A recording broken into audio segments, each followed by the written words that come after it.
Hello everyone, welcome to Genic. तो कैसे हो सभी लोग। तो आप लोगों को पता है कि जो लास्ट वाला सेशन हमने कंप्लीट किया उसके अंदर फेजर के बारे में बात की एंड फेजर्स के सारे क्वेश्चंस लिए। ओके, और जो आज का सेशन है यहाँ पे हम बात करेंगे क्वालिटी फैक्टर की, रेजोनेंस की बात करेंगे, बैंडविड्थ की बात करेंगे एंड सिलेक्टिविटी की बात करेंगे। ओके, इसके बाद आपका एसी सर्किट पूरा कंप्लीट हो जाएगा एंड इसके बाद जब हम चलेंगे वो है डीसी ट्रांजिट, जो कि आपके लिए बहुत ज़्यादा इंपॉर्टेंट है। ये टॉपिक बहुत ज़्यादा इंपॉर्टेंट है क्योंकि इन्हीं को समझने में बच्चों को प्रॉब्लम्स होती है।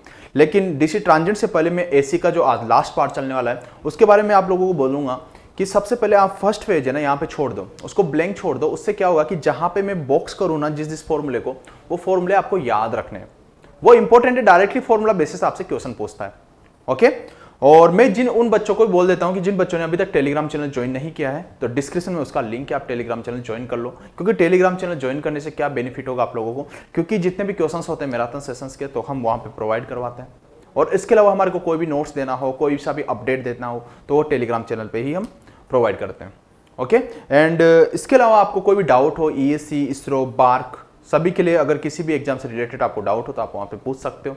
हमारी फैकल्टी जब भी आपका मैसेज सीन करेगी वो जरूर आपको रिप्लाई करेगी। ओके, तो विदाउट टाइम वेस्टिंग हम आगे बढ़ते हैं। तो आज बात करेंगे हम क्वालिटी फैक्टर की। सबसे पहले तो क्वालिटी फैक्टर क्या होता है कि जब हम इलेक्ट्रिकल सर्किट के अंदर देखते हैं तो आपको पता है कि हम चाहते हैं कि बेटर से बेटर क्वालिटी फैक्टर हो। ओके, मतलब अच्छे से अच्छा, ज्यादा से ज्यादा आपका क्वालिटी फैक्टर हो। जैसे कि आप इंडस्ट्री में जाते हो तो वहां पे क्या बोलते हो कि पावर फैक्टर गुड होना चाहिए, यूनिटी होना चाहिए। ओके, क्या यूनिटी कभी पॉसिबल है? क्या नहीं पॉसिबल है। हमेशा देखा होगा आपने 0.866, 0.9, 0. यही आता है। ओके, 1 आ गया तो सुपर्ब आपका पावर फैक्टर है। ओके, इसी प्रकार से आपको क्या चाहिए कि क्वालिटी फैक्टर आपका ज्यादा से ज्यादा होना चाहिए। अब क्वालिटी फैक्टर क्या होता है, देखो सबसे इंपॉर्टेंट टॉपिक यहां पे है क्वालिटी फैक्टर। देखो quality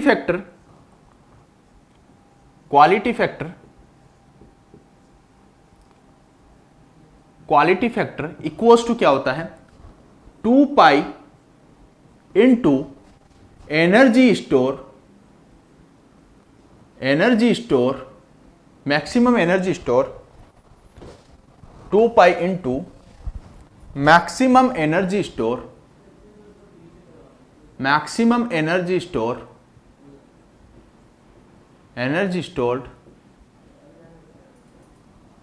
bye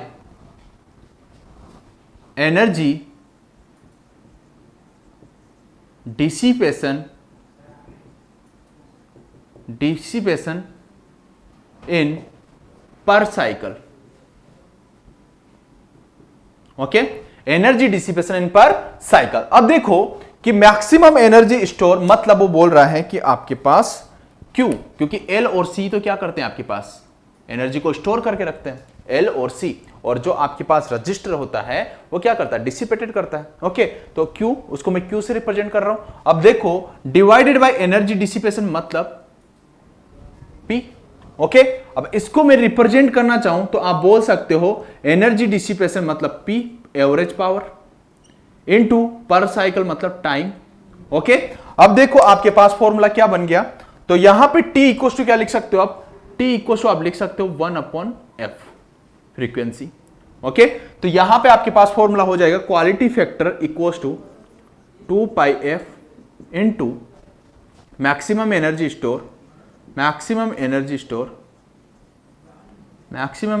stored by P average.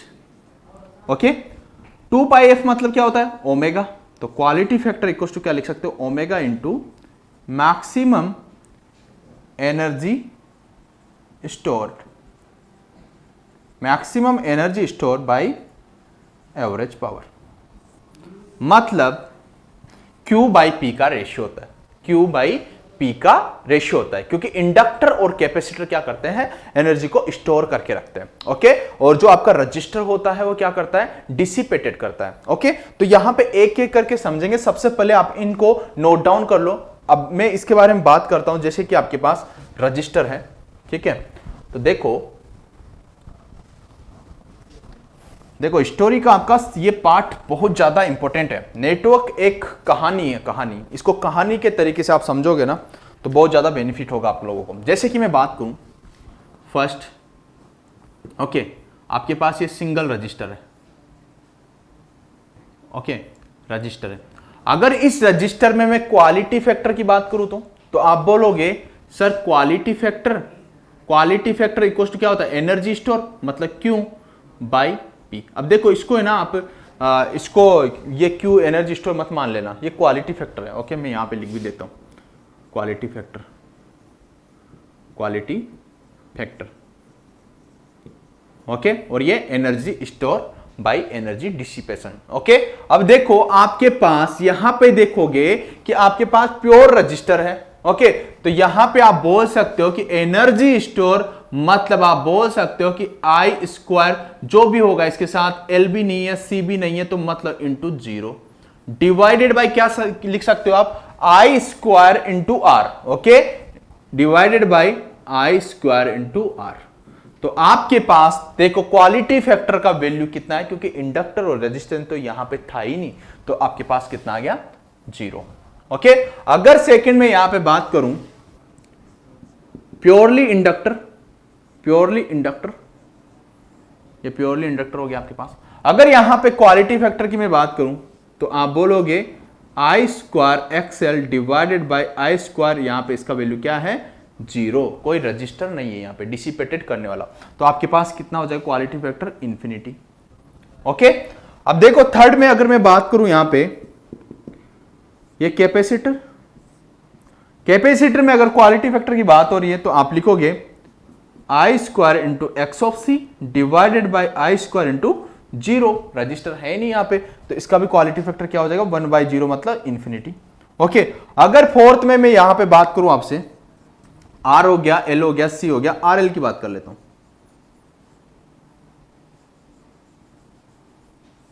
Are और एल। ओके, यहां पे अगर मैं आपसे क्वालिटी फैक्टर की बात कर रहा हूं तो आप क्वालिटी फैक्टर कितना हो जाएगा, देखो इसके लिए क्या लिखोगे आप, I square into XL, I square into XL divided by इसके लिए क्या लिखोगे, I square into R, I square into R. Okay, तो क्या हो गया आपके पास, आई से आई कट हो गया, मतलब XL upon R. Okay, XL मतलब क्या होता है, ओमेगा एल। ओके, तो यहां पे कितना लिख दोगे, omega L upon R.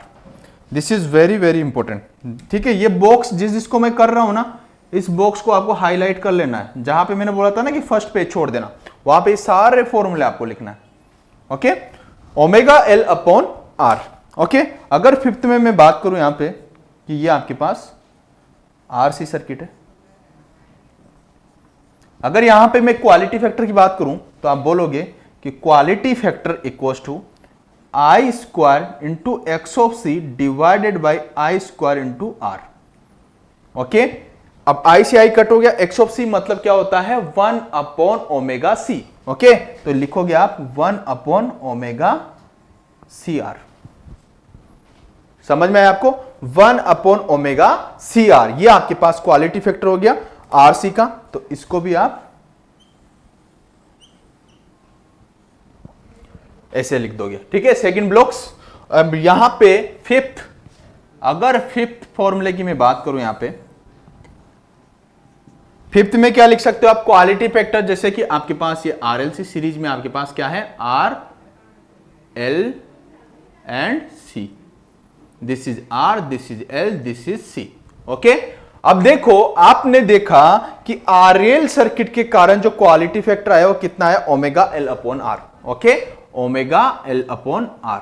Okay, और आपके पास आरसी सर्किट के कारण जो क्वालिटी फैक्टर आया वो क्या है आपके पास, 1 अपॉन ओमेगा सी आर, तो मतलब equals to omega C R. ठीक है, omega L upon R equals to 1 upon omega C R. तो अब देखो आप, अब यहां से क्या करो, सबसे पहले आप ओमेगा का वैल्यू निकाल लो, ओमेगा का वैल्यू निकाल के उसको किसी भी इक्वेशन में पुट कर दो, या तो इसमें पुट करो या इसमें पुट करो। ओके, अगर मैं यहां से ओमेगा का वैल्यू निकालने जाता हूं तो आप बोलोगे कि ओमेगा आर से आर कट हो जाएगा। ओके, ओमेगा इधर क्रॉस मल्टीप्लाई हो जाएगा, मतलब 1 upon L of C, omega square equals to 1 upon L C. अब ये omega naught equals to 1 upon root of L C. अब ये ओमेगा नॉट से क्यों रिप्रेजेंट किया है ना, आप ओमेगा भी रख सकते हो, कोई प्रॉब्लम नहीं। ओके, अब मैं इसको क्या नाम देता हूं, रेजोनेंस फ्रीक्वेंसी। रेजोनेंस फ्रीक्वेंसी क्यों दिया, क्योंकि यहाँ पे x, ये देखो ना यार, यहाँ पे मैंने बोला था ना imaginary part equals to 0, okay, XL equals to X of C। तो यहाँ पे इसका क्वालिटी R और L का क्वालिटी फैक्टर और R और C का क्वालिटी फैक्टर दोनों इक्वल हो गए, तो मतलब at resonance condition, circuit resonance condition पे, ओके। तो मतलब ये है आपके पास resonance frequency, resonance frequency, okay. अब देखो ये आपके पास जो ओमेगा आया, इसका यूनिट रेडियन पर सेकेंड। सभी लोगों को समझ में आया इतना? अब देखो आपके पास ये तो रेजोनेंस फ्रीक्वेंसी है, ये तो आपके पास क्वालिटी फैक्टर नहीं है, तो सर अब क्वालिटी फैक्टर कैसे लेके आए? अब देखो ये सब ओमेगा नोट है, देखिए किसी को है ना, आप ये सब ओमेगा नोट है, this is the resonance frequency, okay. अब देखो, अब इस ओमेगा नोट का किसी में भी पुट कर दो वैल्यू, इसमें भी पुट करोगे या इसमें भी पुट करोगे, तो आपके पास क्या आ जाएगा? Quality factor.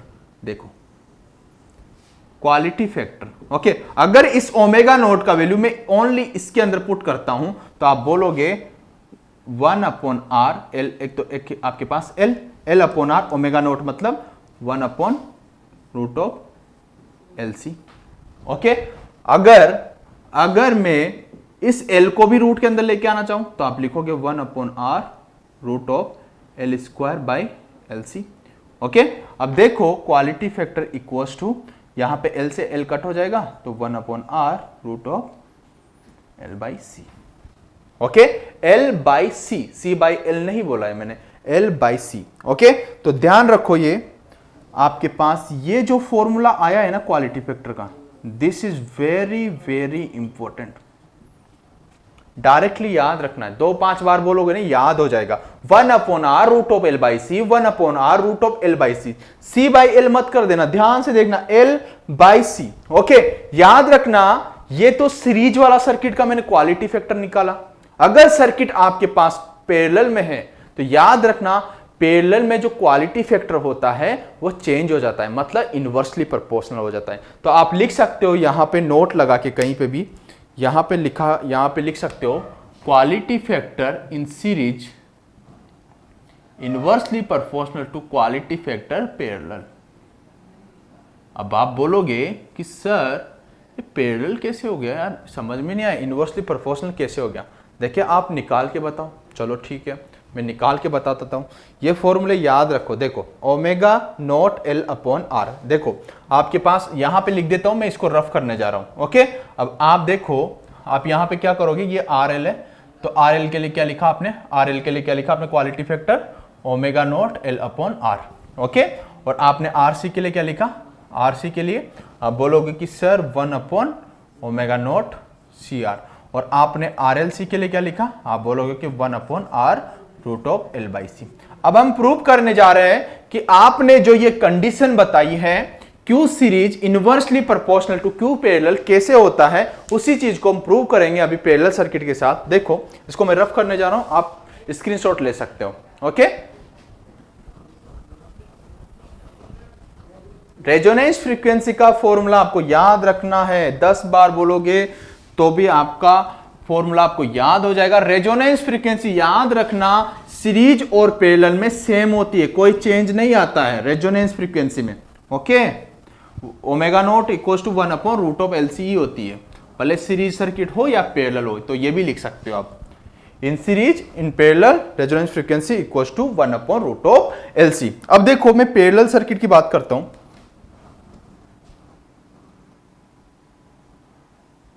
Parallel circuit, okay. Parallel circuit में मैं पहले बात करूंगा, this is R, this is L, okay. अब ये दोनों पैरेलल में है, देखो वहां पे आपने क्या लिया था, I² into X of L, okay. But आपको पता है जो वहां पे सीरीज सर्किट था उसके अंदर सब जगह करंट सेम था, इसलिए आपने क्या लिया, I² into X of L। But आपको पता है कि जो पैरेलल होता है उसके अंदर सब जगह पे वोल्टेज सेम होता है, तो यहां पे क्या लोगे आप, V² divided by X of L, okay. तो यहां पे लिखोगे आप क्वालिटी फैक्टर, क्योंकि सब जगह पे वोल्टेज तो सेम होगा ना, V plus minus V, V² ऊपर तो क्या आ जाएगा, एनर्जी स्टोर, मतलब V² divided by X of L, okay, X of L divided by क्या लिख दोगे आप, ये आपके पास क्या है, आरसी सर्किट है क्या, सॉरी इसको एल किया ना मैंने, दिस इज एल, ओके। तो ये हो गया आपके पास, और यहां पे हो जाएगा आपके पास V square upon R register के लिए, ओके। तो आपके पास जो क्वालिटी फैक्टर आएगा वो कितना आएगा, आप बोलोगे कि वी स्क्वायर से वी स्क्वायर कट हो जाएगा, तो आर अपॉन क्या हो जाएगा आपके पास, X of L. X of L का वैल्यू क्या होता है, omega L, R upon omega L, okay. अब इसको क्या लिख देता हूं, ओमेगा नोट, रेजोनेंस फ्रीक्वेंसी। अब देखो R upon omega naught L, अब देखो यहां पे कितना था क्वालिटी फैक्टर सीरीज के अंदर, omega naught L upon R, वहां पे देखो omega naught L upon R, मतलब opposite R upon omega naught L. मतलब आपको पता चल गया कि जो पैरेलल में क्वालिटी फैक्टर हैं, जो पैरेलल में क्वालिटी फैक्टर हैं वो इनवर्सली प्रोपोर्शनल है, ठीक है। अब देखो ऐसे ही मैं बात कर लेता हूं सेकंड में बात करता हूं, this is R, this is C, okay. अगर आर और सी की बात करता हूं तो आप यहां पे क्वालिटी फैक्टर निकालोगे तो आप बोलोगे कि V square upon X of C divided by V square upon R, okay. अब देखो आपके पास वी से तो वी कट हो जाएगा, तो R upon X of C हो जाएगा। X of C equal to क्या होता है, आप बोलोगे कि 1 अपॉन ओमेगा ऑफ सी, तो मतलब कितना हो जाएगा, omega C R, this is omega naught, क्या हो जाएगा, ओमेगा नोट सी आर। मतलब आपके पास देखो, इनको सबको बॉक्स में करते जाओ यार, है ना, ये इंपॉर्टेंट है आपके लिए, बहुत ज्यादा इंपॉर्टेंट है, ठीक है। सबको बॉक्स में करते जाओ, और फर्स्ट पेज पे जरूर लिख लेना बाद में, अभी तो बॉक्स में लिख लो, फर्स्ट पेज में जरूर लिख लेना इन फॉर्मूलों को। ओमेगा नोट सी आर, देखो ये सीरी पैरेलल में है, और यहां पे क्या था, 1 अपॉन ओमेगा सी आर, मतलब देखो इनवर्सली प्रोपोर्शनल है पैरेलल के अंदर। अगर पैरेलल के अंदर आपके पास थर्ड में बात करूं, आपके पास this is R, this is C, sorry this is L, this is C, okay. अब देखो यहां पे वापिस वही बात, quality factor equals to omega. अब देखो ना यार, आर सी के लिए अगर आर एल के, सबसे पहले आर एल के बारे में बात करो तो आर एल के बारे में फॉर्मूला है हमारे पास क्वालिटी फैक्टर का, R upon omega naught L, okay. और अगर मैं बात करूं यहां पे आर सी सर्किट की, तो आपके पास क्या आया, equals to omega naught C R, आया कि नहीं आया, ओके।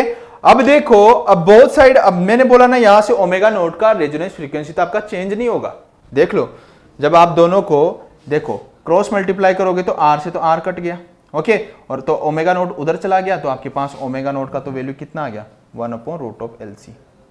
मतलब ये तो आपकी रेजोनेंस फ्रीक्वेंसी तो सेम है, ओके। अब इस रेजोनेंस फ्रीक्वेंसी का वैल्यू इसमें किसी में भी, इसमें पुट कर दो या इसमें पुट कर दो, आपके ऊपर डिपेंड करता है। मैं इसी में पुट कर रहा हूं, आप उसमें चेक कर सकते हो पुट करके, ओके। अब देखो आप यहां पे पुट करोगे तो quality factor equals to R upon omega naught का मतलब 1 upon root of L C, मतलब ऊपर चला जाएगा root of L C divided by कितना हो गया आपके पास, एल, डिवाइडेड बाई कितना हो गया आपके पास, एल। अब देखो आपके पास इस ये quality factor equals to R root of L C divided by L square, L से एल कट हो जाएगा, मतलब आपके पास जो क्वालिटी फैक्टर आएगा, यहां पे लिख देता हूं मैं, क्वालिटी फैक्टर आएगा वो क्या होगा, R root of C by L, C by L. देखो जब आपके पास सीरीज सर्किट था, तो 1 upon R root of L by C था, लेकिन जब आपके पास पैरेलल सर्किट है तो R root of C by L. तो आपको पता चल गया ना कि quality factor of series inversely proportional to quality factor of parallel, okay. तो ये कंडीशंस आपको याद रखना है, तो ये पार्ट आपका बहुत ज्यादा इंपॉर्टेंट है, ओके। अब ये फॉर्मूला आपको डायरेक्टली याद रखना है, 2-5 बार बोलोगे तो ऑटोमेटिकली याद हो जाएगा, मेरे को भी याद है, डायरेक्टली ऐसे करने आप कोई नहीं लग जाओगे, वरना कर सकते हो, ठीक है। एग्जाम में आपसे डायरेक्टली फॉर्मूले पूछे जाते हैं, ओके। तो वहां पे 1 upon R root of L by C, तो वहां पे सी और एल उल्टा हो जाता है और आर ऊपर चला जाता है, ओके, सब कुछ उल्टा है, तो इनवर्सली प्रोपोर्शनल आपको करना है। अब देखो मतलब ये देखो कि अगर सीरीज में आपके पास क्वालिटी फैक्टर 100 आ रहा है, ओके, तो मतलब इसका इनवर्सली प्रोपोर्शनल किस में आएगा? पैरेलल में। ओके, तो ये रेजोनेंस था। अभी हम क्वेश्चंस रेजोनेंस की क्वालिटी फैक्टर था, इसके बारे में हम बात करेंगे। अभी जितने भी क्वेश्चंस होंगे वहां से आपको पता चल जाएगा कि क्वेश्चन किस हिसाब से फ्रेम होते हैं यहां से, ठीक है। तो क्वालिटी फैक्टर का हमारा पार्ट कंप्लीट होता है। अब हम बात करते हैं रेजोनेंस सर्किट की। किसकी बात करेंगे? रेजोनेंस सर्किट की। ओके, जो कि बहुत बड़ा रोल अदा करता है एसी सर्किट के अंदर। एक तो फेजर, एक रेजोनेंस सर्किट। अब मैं आपको बोलते जा रहा हूं कि फॉर्मूला कौन कौन सा आपको याद रखना है। ओके, तो बात करते हैं हम रेजोनेंस सर्किट की। रेजोनेंस क्या नाम है? रेजोनेंस है ना, किसका नाम है? एक कोचिंग का नाम है, IIT JEE की कोचिंग है कोटा के अंदर, क्योंकि मैं वहीं से पढ़ा हूँ, रेजोनेंस कोचिंग से। ओके, तो ये रेजोनेंस एक कोचिंग का नाम है, लेकिन रेजोनेंस वाकई में होता नहीं है। यहाँ पे तो देखा है कोचिंग का नाम रेजोनेंस है, और बट रेजोनेंस रियल में होता कुछ नहीं है। ओके, कभी प्रैक्टिकली पॉसिबल होगा ही नहीं रेजोनेंस। ओके, तो याद रखना, प्रैक्टिकली रेजोनेंस कंडीशन आना पॉसिबल नहीं है। ओके, अब ये रेजोनेंस क्या होता है? रेजोनेंस का मतलब होता है exchange of energy between inductor and capacitor. समझ में आया? और जब भी रेजोनेंस कंडीशन आएगी, उस कंडीशन पे आपका पावर फैक्टर क्या होगा? यूनिटी होगा। क्या कभी इंडस्ट्री में आपने यूनिटी पावर फैक्टर देखा है? नहीं देखा। 0.9 समथिंग आपने पावर फैक्टर देखा होगा, वो भी 0.9 तो मतलब गुड है, बहुत अच्छा है। ओके, मतलब फिर भी 0.866 मैक्सिमम ये देखा है। ओके, तो मतलब अगर 1 पावर फैक्टर आ गया तो बात ही ये लगे, मतलब लॉसेस ही आपके तो 0 हो गए। ओके, बट पॉसिबल नहीं है कि आप वहां पे यूनिटी पावर फैक्टर लेके आ सकते हो। ओके, लॉसेस तो होंगे यार, है ना। तो इसीलिए मैं बोलता हूं रेजोनेंस प्रैक्टिकली पॉसिबल नहीं है। ओके, तो फर्स्ट पॉइंट यहां पे क्या लिखोगे रेजोनेंस में? इन इलेक्ट्रिकल सर्किट, याद रखना एक एक पॉइंट, देखो लिख लो। Resonance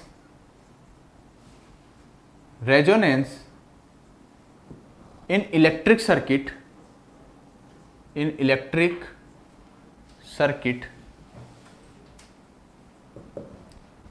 resonance in electric circuit due to exchange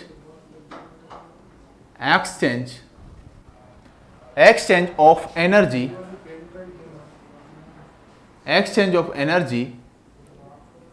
between inductor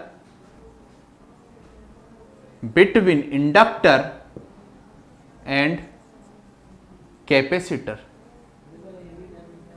Exchange of energy between inductor and capacitor. Okay, second condition है यहां पे।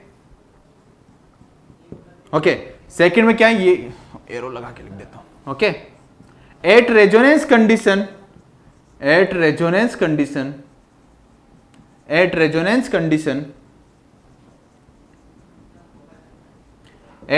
Condition power factor unity. Okay, power factor unity.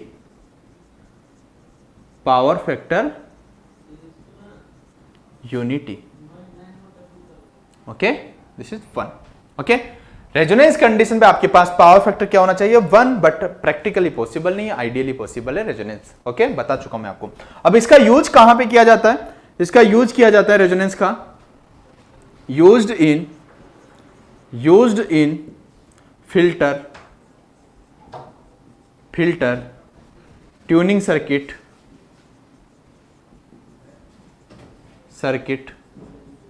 Induction heating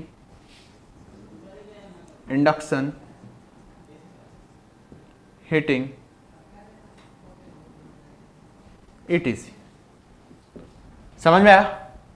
resonance practically possible नहीं है। और resonance का मतलब क्या होता है? Exchange of energy inductor to capacitor to inductor. At resonance condition पे आपके पास पावर फैक्टर क्या होना चाहिए? यूनिटी होना चाहिए। इसका यूज कहां पे किया जाता है? नाम बता चुका हूं मैं, फिल्टर में किया जाता है, इंडक्शन हीटिंग के अंदर किया जाता है, ट्यूनिंग सर्किट के अंदर किया जाता है। ओके, अब देखो रेजोनेंस मैंने बोल दिया ना, very very very very very important.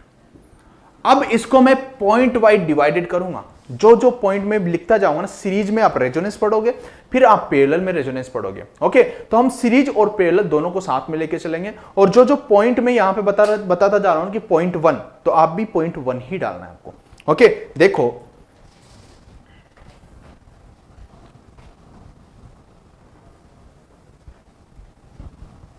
सबसे पहले आप डाल दो पॉइंट 1। ओके, पॉइंट 1, ठीक है।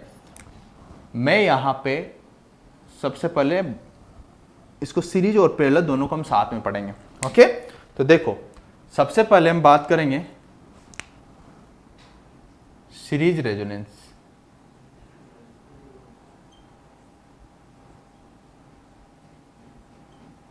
ओके, सेकंड में हम बात करेंगे पैरेलल रेजोनेंस। अब देखो इसमें नंबर ऑफ फॉर्मूला थोड़े ज्यादा आएंगे और फॉर्मूले आपको याद रखना है। ओके, बताऊंगा कैसे आए, बट याद रखना है। मैंने कैसे याद किया, अब वैसे ही मैं आपको बताऊंगा, तो आपको भी ऐसे ही याद रखना है। अब देखो इन सीरीज रेजोनेंस कंडीशन की बात करेंगे सबसे पहले, तो देखो यहां पे पॉइंट 1 डाल दो आप, पॉइंट 1। ओके, पॉइंट 1 में आपके पास सीरीज सर्किट है। देखो पॉइंट से डालोगे तो आपको सारी चीजें याद रहेगी। देखो ये आपके पास रजिस्टर है, this is register, this is inductor, this is capacitor connected in series. Okay, this is AC circuit. Okay, the voltage, this is inductor, this is capacitor. Okay, अब देखो वोल्टेज अक्रॉस रजिस्टर क्या है, plus minus V R, plus minus V of L, plus minus V of C. Okay, this is series circuit. Okay, अब series circuit में 8 resonance condition पे क्या होता है, imaginary part equals to 0। Okay, मतलब resonance condition किसे बोलते हो, रेजोनेंस कंडीशन इसे ही तो बोलते हैं ना आप, VL equals to V of C। Okay, या X of L equals to X of C। This is resonance condition, this is resonance condition. Okay, अब देखो कि आप यहां पे अगर इंपेडेंस लिखना चाहते हो, इसके अंदर करंट जो फ्लो रही है वो है I। अगर आप इंपेडेंस लिखना चाहते हो तो आप यहां पे लिखोगे इंपेडेंस इक्वल्स टू क्या लिखोगे आप, R plus J omega L plus 1 upon J omega of C. Capacitor 1 upon J omega of C. Okay, यहां से जे को कॉमन लोगे तो जेड इक्वल टू क्या हो जाएगा, आर प्लस जे omega L minus 1 upon omega C, क्योंकि 1 अपॉन जे क्या होता है, माइनस ऑफ जे। ठीक है, तो ये जे बाहर आएगा तो यहां पे क्या आ जाएगा, माइनस 1 अपॉन ओमेगा सी। अब देखो, अब यहां पे इमेजिनरी पार्ट इक्वल्स टू 0 करोगे, मतलब 8 resonance condition, 8 resonance condition, 8 resonance condition, 8 resonance condition, 8 resonance condition. तो आप लिखोगे omega L minus imaginary part equals to 0, मतलब divided by omega of C equals to 0, मतलब देखो omega L equals to 1 upon omega of C. Okay, अब देखो omega square equals to क्या हो जाएगा, 1 अपॉन एल सी, मतलब ओमेगा इक्वल्स टू क्या होगा, 1 upon root of L C. तो यहां से आ गया आपके पास। देखो अभी मैं, देखो आप ऐसे बीच में ना लाइन डाल देना, क्योंकि बोर्ड थोड़ा सा छोटा है। ओके, तो इसीलिए मैं यहां पे ना सबसे पहले सीरीज, फिर साथ में जैसे आप बीच में लाइन डाल के इस साइड में आपको पैरेलल वाले लिखना है। ओके, बट मैं यहां पे दोनों को साथ में ही लिखूंगा। ओके, कैसे, आपको बीच में लाइन डालना है, ओके, और उधर आपको पैरेलल साथ में लेके चलना है। बट यहां पे बोर्ड कम है, इसलिए मैं इक्वेशंस उधर ले रहा हूं साथ में। देखो देखो, अब देखो यहां से कितना हो गया आपके पास रेजोनेंस फ्रीक्वेंसी, आप बोलोगे resonance frequency 1 upon root of L C. Omega को किससे डिनोटेट कर दिया मैंने, ओमेगा नोट से। ओके, कोई दिक्कत नहीं, ओमेगा भी रख सकते हो, कोई प्रॉब्लम नहीं उसमें, ये तो वर्ड है ना यार, resonance frequency, resonance frequency. Okay, this is resonance frequency in radian per second, radian per second. अब देखो आपने रेजोनेंस निकाल दिया, एट रेजोनेंस कंडीशन पे क्या होने वाला है? एट रेजोनेंस कंडीशन पे क्या होने वाला है? मतलब एट रेजोनेंस कंडीशन का मतलब है कि VL, नोट करके लिख लेना इसको, very very important, this is very very important. At resonance condition VL plus V of C equal to क्या हो गया? 0 हो गया।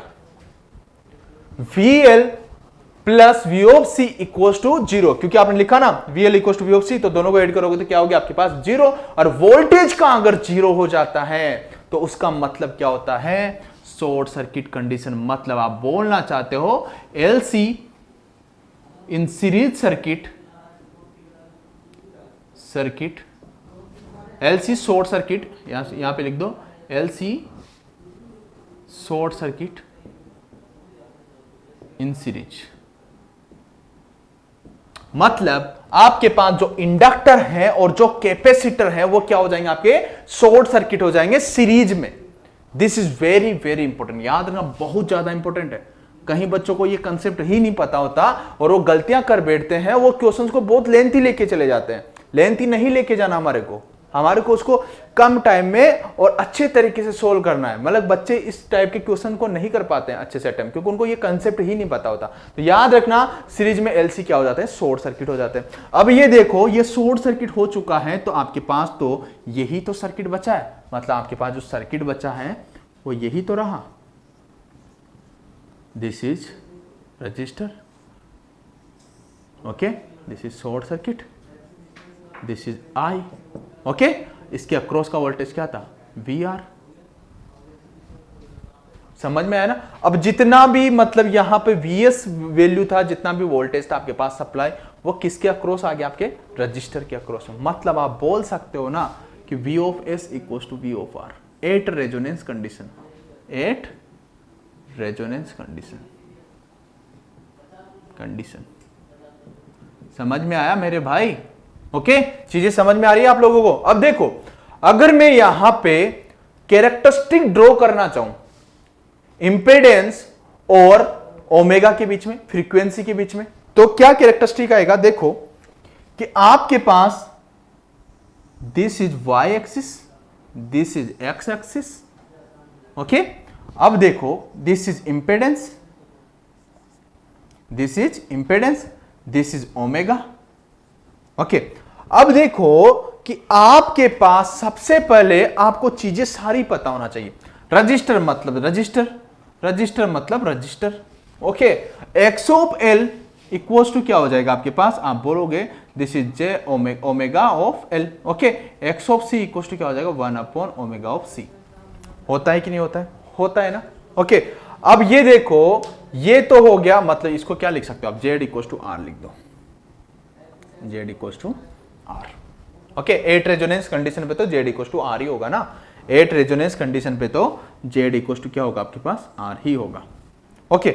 अब देखो कि अगर आपके पास यहां पे ओमेगा और आपके पास Z है, ओके, ओमेगा और Z है, ओके, उस कंडीशन में देखो कि अब ये आप कंफ्यूज मत हो जाना।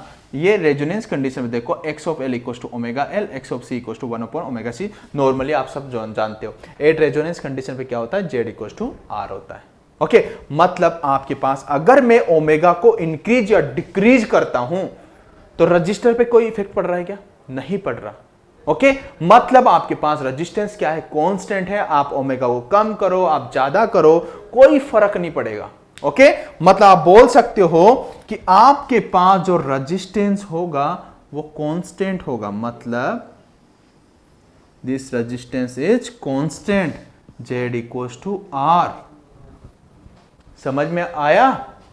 अब देखो, आप अगर ओमेगा को इंक्रीज करते हो, अगर इस ओमेगा को इंक्रीज करते हो तो एक्सेल क्या होता है? इंक्रीज होता है। एक्सेल अगर आपके पास इंक्रीज होता है तो जो टोटल Z है, जो टोटल Z है वो भी क्या होगा? इंक्रीज होगा। और देखो, ओमेगा इंक्रीज हो रहा है, एक्सेल आपका इंक्रीज हो रहा है। मतलब आपके पास एक स्ट्रेट लाइन आ रही है लीनियरली। ओमेगा इंक्रीज हुआ, Z इंक्रीज हुआ, ओमेगा इंक्रीज हुआ, Z इंक्रीज हुआ, मतलब एक्सेल आपका इंक्रीज हो रहा है। X ऑफ C की बात नहीं की अभी तक मैंने, ओके। मतलब आपके पास ये straight line, this is straight line, okay. मतलब ये किसका है? X of L equals to omega of L का। अब देखो कि अब आपके पास क्या दिखने वाला है आपको, एक्स ऑफ सी। अब देखो ओमेगा को अगर आप इंक्रीज करते हो तो आपके पास एक्स ऑफ सी डिक्रीज होता है, मतलब जेड आपका डिक्रीज हो रहा है। ओके, मतलब ओमेगा को इंक्रीज किया तो एक्स ऑफ सी क्या हुआ, डिक्रीज हुआ। तो देखो आपको ये लाइन मिलेगी, एक अदर पेन से बना देता हूं, चलो इसी से बना देते हैं। देखो मिला, ये किसका है, X of C equal to 1 upon omega of C, ये X of L equal to omega of L. Feel आया आपको रेजोनेंस का? ओके, कैरेक्टरिस्टिक आप सब लोगों को समझ में आया। अब देखो आपने ओमेगा को इंक्रीज किया तो एक्स ऑफ सी डिक्रीज हुआ, ओमेगा को इंक्रीज हुआ एक्स ऑफ एल इंक्रीज हुआ। ओके, तो ये कैरेक्टरिस्टिक सभी लोगों को समझ में आ गया होगा। अब ये देखो यहां पे, मतलब this point, this cutting point, इस कटिंग पॉइंट पे क्या है, Z equal to R, only R, omega का कोई इफेक्ट नहीं पड़ रहा। अब जेड इक्वल टू आर है, प्योरली रेजिस्टेंस है, तो उसका पावर फैक्टर क्या होता है, तो वोल्टेज एंड करंट के बीच में एंगल जीरो होता है। फेजर में मैंने आपको बताया था, तो वहां पे कोस ऑफ जीरो का मतलब क्या होता है, कोस ऑफ 0 डिग्री का वैल्यू कितना होता है, 1, मतलब यूनिटी पावर फैक्टर। और यूनिटी पावर फैक्टर होता है तो उसका मतलब होता है रेजोनेंस कंडीशन, ये अभी अभी मैं बता चुका हूं। ओके, मतलब यूनिटी पावर फैक्टर मतलब रेजोनेंस कंडीशन, मतलब दिस इज ओमेगा नोट, मतलब resonance condition, resonance condition. Okay, समझ में आया? अब देखो, अब इस रेजोनेंस कंडीशन में आपको पता चल गया unity power factor, unity power factor. Okay, अगर मैं बात करूं बिफोर रेजोनेंस कंडीशन, अगर मैं बात करूं इस डोमेन की, अगर इस डोमेन की मैं बात करता हूं बिफोर रेजोनेंस कंडीशन, तो आपको पता है कि यहां पे जो कैपेसिटर है वो डोमिनेट कर रहा है। Okay, before resonance condition capacitor dominate कर रहा है, क्योंकि आप ओमेगा को इंक्रीज कर रहे हो तो एक्सी आपका डिक्रीज हो रहा है। मतलब इससे पहले आपको जो कैरेक्टरिस्टिक डोमिनेट कर रहा है वो कौन है आपके पास, आप बोलोगे कि एक्स ऑफ सी, मतलब ये क्या है, कैपेसिटिव, कैपेसिटिव। ओके, तो आप बोल सकते हो omega less than omega of note. Capacitor के लिए पावर फैक्टर क्या होता है, आप बोलोगे लीडिंग पावर फैक्टर, तो आप बोलोगे लीडिंग पावर फैक्टर। ये सारी कंडीशन बहुत ज्यादा इंपॉर्टेंट है, एग्जाम यही पूछी जाती है। लीडिंग पावर फैक्टर पूछता है आपसे कि बिफोर रेजोनेंस कंडीशन से पहले कौन सा पावर फैक्टर होगा सीरीज रेजोनेंस सर्किट में, तो आप बोलोगे लीडिंग पावर फैक्टर।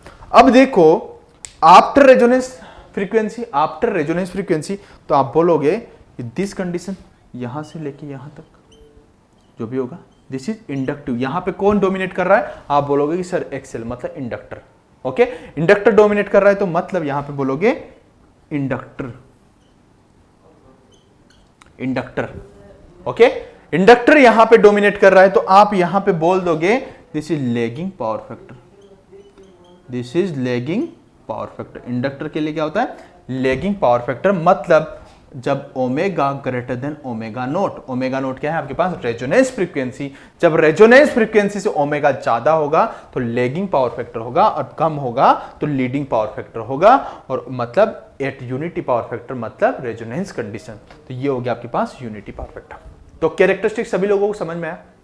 ओके, तो सभी लोगों को ये कैरेक्टरिस्टिक समझ में आ गया होगा, तो इसमें तो शायद मेरे को नहीं लगता कि आपको कोई कंफ्यूजन होना चाहिए। ओके, बस कंडीशन देखो, मैं बता रहा हूं क्वेश्चन कहां से पूछेगा, before resonance frequency in resonance circuit, series resonance circuit. Okay, after resonance frequency कौन सा पावर फैक्टर होगा, this is very very important. Before resonance frequency कौन डोमिनेट कर रहा है, आपके पास कैपेसिटर। आफ्टर रेजोनेंस फ्रीक्वेंसी कौन डोमिनेट कर रहा है, आप बोलोगे कि इंडक्टर। कैरेक्टरिस्टिक सभी लोगों को समझ में आया? ओके, तो ये कंडीशन आप लोगों का सब कंप्लीट होता है। ओके, अब देखो यही बात कर लेते हैं हम पैरेलल सर्किट की, यही बात किसी कर लेते हैं, पैरेलल सर्किट की। अब आपने जो मैंने बोला था ना बीच में लाइन डाल के, ओके, बीच में लाइन डाल के बोला था मैंने कि उस साइड में आप पैरेलल को साथ में लेके चलो, तो यहां पे भी आप मैं पॉइंट 1 ही रखूंगा और यहां पे पैरेलल रेजोनेंस रखूंगा। ओके, देखो इसको मैं रफ कर रहा हूं,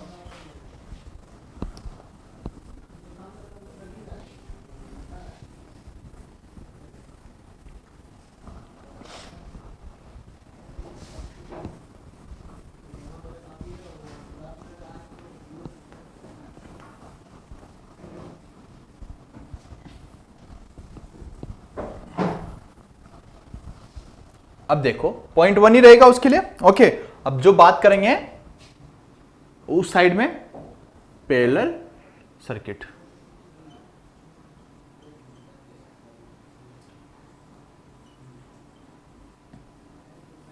ठीक है, अब देखो पैरेलल सर्किट में पॉइंट 1 पैरेलल सर्किट आपके पास, दिस इज, बीच में लाइन डाल देता हूं वापिस।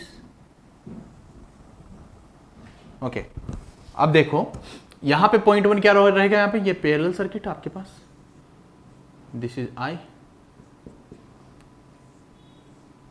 This is R, this is L, this is C. Okay, this is R, this is L, this is C. Okay, इतना सभी लोगों को समझ में आया। अब देखो आर एल सी आपके पास पैरेलल में है, तो अब देखो आपको पता है कि जब पैरेलल सर्किट होता है तो आप अगर डायरेक्टली एडमिटेंस निकाल सकते हो। एडमिटेंस मतलब डायरेक्टली आप उसका एडिशन कर देते हो। ओके, और अगर आप इंपेडेंस भी निकाल सकते हो तो इन तीनों का आपको पैरेलल निकालना पड़ेगा। वो R1 R2 divide by R1 plus R2 मतलब 2 का निकाल के फिर तीसरे से करोगे तो बहुत लेंथी हो जाता है। इसलिए आप जब भी पैरेलल सर्किट हो तो आप एडमिटेंस निकाल देते हो। तो एडमिटेंस इक्वल टू क्या लिखोगे, 1 अपॉन R प्लस इसके लिए क्या लिख दोगे, 1 upon omega of L। Okay, और इसके लिए क्या लिख दोगे, j ओमेगा ऑफ L, और इसके लिए क्या लिख दोगे, अब देखो 1 upon j omega of C, तो मतलब ऊपर चला जाएगा तो डायरेक्टली लिख रहा हूं मैं, तो आप लिख दोगे यहां पे j omega of C।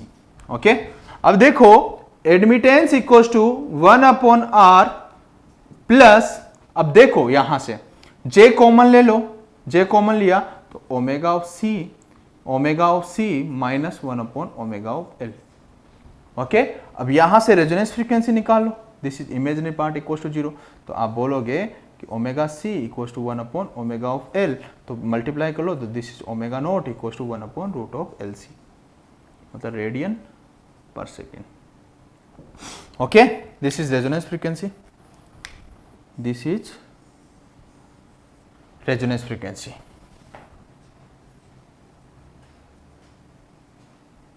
Resonance frequency, okay, this is resonance frequency. अब देखो, अब यहां पे आपने रेजोनेंस फ्रीक्वेंसी निकाल दिया है। ओके, अब यहां से जो करंट फ्लो हो रहा है, यहां से आई फ्लो हो रहा है, इसके अंदर जो करंट है वो आई आर, इसके अंदर आई एल और इसके अंदर आई ऑफ सी, इधर से टोटल करंट आई। अब यहां पे देखो 8 रेजोनेंस कंडीशन की बात कर रहा हूं, तो फेजर से देखोगे तो आई एल और आई सी दोनों अपोजिट, दोनों कट हो जाएंगे, तो आपके पास unity power factor 8 resonance condition. समझ में आया सभी लोगों को, बताया था ना फेजर में। अब देखो 8 रेजोनेंस कंडीशन पे, अब रेजोनेंस कंडीशन के थ्रू समझते हैं, तो यहां पे सबसे पहले नोट पॉइंट क्या लिखोगे आप, ओके, नोट पॉइंट क्या लिखोगे, जैसा आपने सीरीज में लिखा था, मतलब I L plus I of C, 8 resonance condition है ना, तो मतलब I L plus I of C equal to क्या हो जाता है, 0, क्योंकि दोनों अपोजिट फेज में। फेजर का जिसको नॉलेज है, बताया था पिछले सेशन में, जिसको फेजर का नॉलेज है, तो दोनों आपके पास क्या हो जाते हैं, 0 हो जाते हैं। तो आपके पास आप बोल सकते हो जब करंट का वैल्यू 0 है तो उसका मतलब क्या है, ओपन सर्किट। मतलब आप बोल सकते हो कि L C open circuit in parallel. समझ में आया? अब ये दोनों तो आपके पास ओपन सर्किट हो जाते हैं। याद रखना, सीरीज के अंदर एलसी शॉर्ट सर्किट होते हैं, पैरेलल में ओपन सर्किट होते हैं। अब देखो ये ओपन सर्किट हो गया तो आपके पास सर्किट कैसा बचा, आपके पास सर्किट बचा this circuit, okay, this is open circuit, this is open circuit, okay, this is आई। तो मतलब आप बोल सकते हो जितना भी करंट फ्लो होगा वो इसके अंदर ही फ्लो होगा। ये भी मतलब आई आर इक्वल टू क्या हो जाएगा आपके पास, आई, 8 रेजोनेंस कंडीशन। ओके, इतना सभी लोगों को समझ में आ गया। अब देखो, आप यहां पे अगर कैरेक्टरिस्टिक ड्रॉ करना चाहोगे तो कैरेक्टरिस्टिक ड्रॉ कर लो। यहां पे देखो,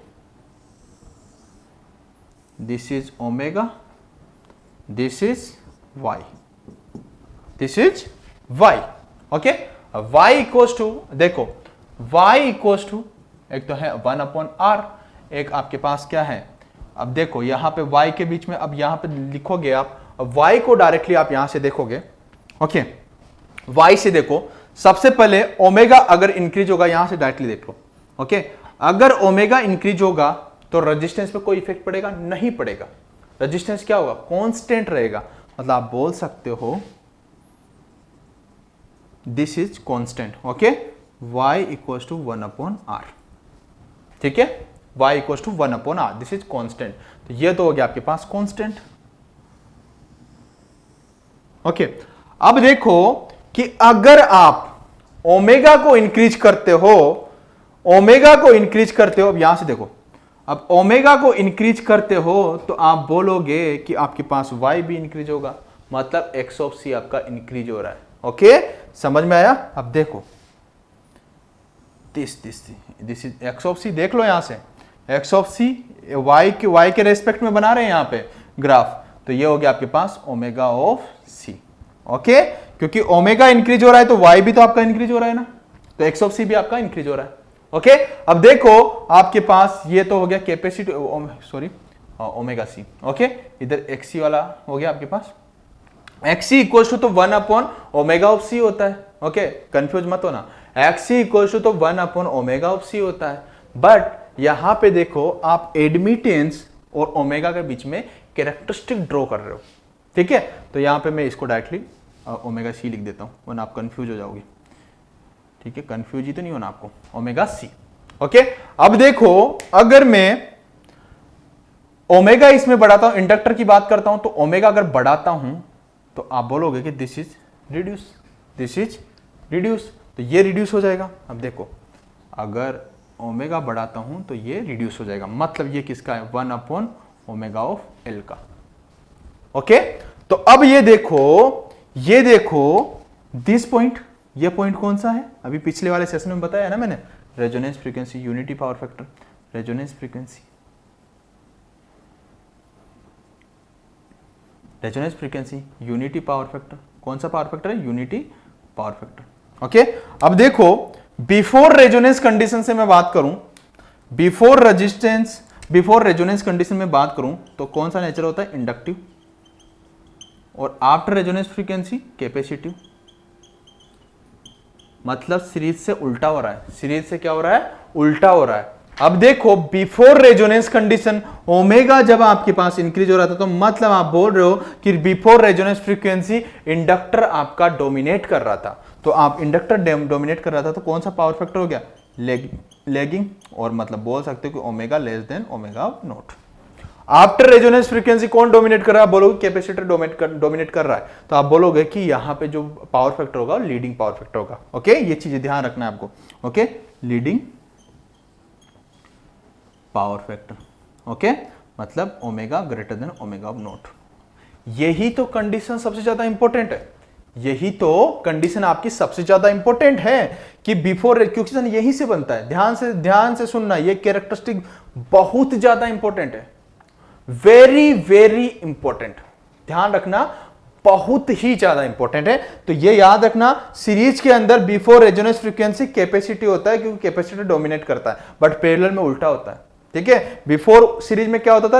लीडिंग पावर फैक्टर, इसमें क्या होता है? लेगिंग पावर फैक्टर, चेंज हो जाता है, बट रेजोनेंस वाला तो सेम ही रहता है, रेजोनेंस में तो कोई फर्क नहीं पड़ेगा, वहां पे तो यूनिटी पावर फैक्टर, ओके। तो ये पैरेलल का भी आपका फर्स्ट पॉइंट हो गया और सीरीज का भी आपका फर्स्ट पॉइंट हो गया। ये पॉइंट वेरी वेरी इंपॉर्टेंट, ध्यान रखना, this point very very important, okay. तो ये दो पॉइंट, एक तो सीरीज का पॉइंट बता दिया, एक मैंने पैरेलल का पॉइंट बता दिया। अब देखो अब देखो वापस बीच में वो लाइन रहने देना आप, ओके। अब मैं बात करूंगा पॉइंट 2 की, ओके। पॉइंट 2 सबसे पहले बात करूंगा किसकी? सीरीज की। Point 2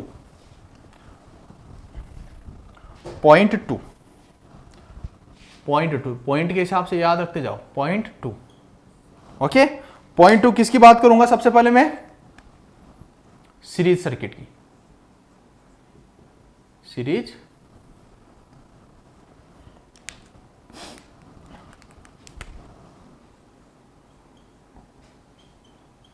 circuit, okay. अब सीरीज सर्किट में मैं पॉइंट 2 की बात कर रहा हूं। देखो आपके पास कैरेक्टरिस्टिक कैसा आया? आप बोलोगे कि sir this is omega, this is Z, आपने कैरेक्टरिस्टिक ऐसा बनाया ना, और यहां पे आपके पास ये क्या था? जेड इक्वल टू आर, था कि नहीं? यही था ना आपके पास कैरेक्टरिस्टिक। ओके, अब देखो ना, ऐसा ही तो आपके पास कैरेक्टरिस्टिक आया। अगर यही आपके पास कैरेक्टरिस्टिक आया तो आप यहां पे देखो कि यहां पे जो रेजोनेंस कंडीशन आपको यहां पे मिला है, वहां पे आप देखोगे कि आपके पास जो रेजिस्टेंस है वो क्या है? मिनिमम। रेजिस्टेंस क्या है? मिनिमम।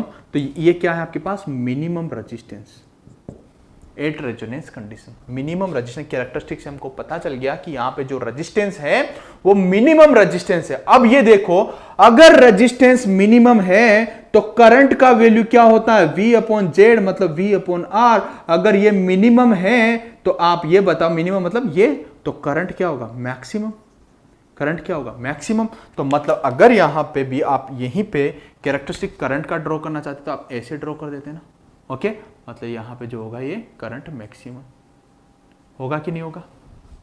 ओके, तो मतलब यहां पे आपके पास रेजिस्टेंस मिनिमम है, करंट मैक्सिमम है। और करंट मैक्सिमम है, इसीलिए आप इस सर्किट को बोलते हो एक्सेप्टर सर्किट। ओके, क्या बोलते हो? करंट मैक्सिमम, ये मैक्सिमम है इसलिए आप इसको क्या बोलते हो? Acceptor circuit. एक्सेप्टर सर्किट, यहां पे ऐसे लिख देता हूं, this circuit called as series circuit लिख देता हूं, series circuit called as series circuit called as acceptor circuit. Acceptor circuit समझ में आया? सीरीज सर्किट को क्या बोलते हो? Acceptor circuit. क्यों? क्योंकि यहां पे करंट आपके पास क्या होता है? मैक्सिमम होता है और रेजिस्टेंस मिनिमम होता है। रेजिस्टेंस मिनिमम होता है, ये कंडीशन बहुत ज्यादा इंपॉर्टेंट है आपकी। ओके, तो रेजिस्टेंस आपके पास मिनिमम होता है, लेकिन यह भी नहीं है कि रेजिस्टेंस मिनिमम होता है तो जीरो हो जाए। जीरो कभी नहीं हो सकता। क्यों नहीं हो सकता? अभी मैं बताऊंगा आपको। ओके, पहले एक एक पॉइंट की पिक्चर आप सेट करते जाओ। अब देखो, वो तो हो गया आपके पास सीरीज सर्किट की बात। कैरेक्टरिस्टिक इसको रफ कर देता हूं मैं। अब यहां पे क्या चल रहा था हमारे? पैरेलल। यहां पे क्या चल रहा था हमारे? Parallel circuit.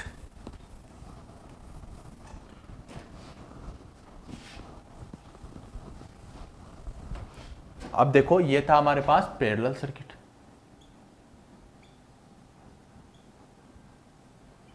Parallel circuit. Okay, अब पैरेलल सर्किट में आपने जो अभी कैरेक्टरिस्टिक ड्रॉ किया, this is finally this is omega, this is Y. तो आपके पास यही तो कैरेक्टरिस्टिक आया, मतलब दिस इज क्या है आपके पास? Y. Y equal to 1 upon R. Okay, this is omega naught. Okay, this is omega naught resonance frequency. अब ये देखो यहां पे जो आपके पास y है, एडमिटेंस है, वो क्या है आपके पास? मिनिमम। यहां पे क्या था? इंपेडेंस मिनिमम, क्योंकि रेजिस्टेंस मिनिमम। तो आप बोल सकते हो कि यहां पे ये क्या है आपके पास? मिनिमम। तो आप ये बताओ, जब आपके पास y minimum equals to 1 upon R है, अगर ये मिनिमम है तो आपका डिनोमिनेटर का वैल्यू क्या होगा? मैक्सिमम होगा। तो आप बोल सकते हो this resistance is maximum. This resistance is maximum, मतलब ये इंक्रीज होगा तभी तो ये मिनिमम होगा ना, तभी तो डिक्रीज होगा। याद रखना, सीरीज वाले सर्किट के अंदर जो आपके पास रेजिस्टेंस होता है वो मिनिमम होता है, मतलब इंपेडेंस मिनिमम होता है। बट पैरेलल सर्किट के अंदर आपका इंपेडेंस मैक्सिमम होता है और वहां पे आपका एडमिटेंस मिनिमम होता है। यह आपके लिए इंपॉर्टेंट कंडीशन है। ओके, वाई में मिनिमम होता है, रेजिस्टेंस मैक्सिमम होता है। तो आप ये बताओ कि जो करंट होगा V अपॉन आर, ये मैक्सिमम है, तो आप ये बताओ करंट क्या हो जाएगा? मिनिमम ना। इस कंडीशन पे जो करंट होगा वो मिनिमम होगा, और इसीलिए यहां पे जो करंट मिनिमम होता है, इसीलिए आप क्या बोलते हो उसे? Ejector circuit. क्या बोलते हो? Ejector circuit. Parallel circuit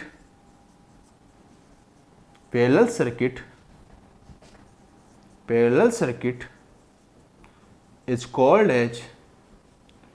called as ejector circuit. ठीक है, ये नाम याद रखना यार,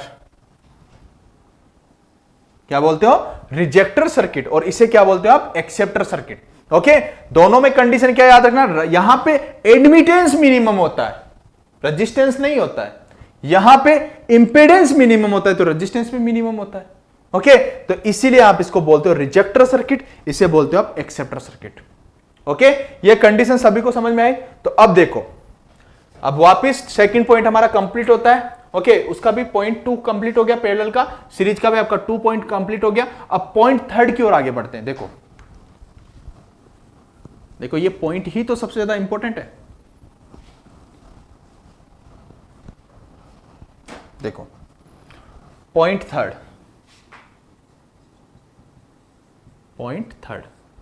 पॉइंट थर्ड क्या है, एट रेजोनेंस कंडीशन की बात हो रही है। ओके, ध्यान से सुनना, एट रेजोनेंस कंडीशन की बात हो रही है। At resonance condition,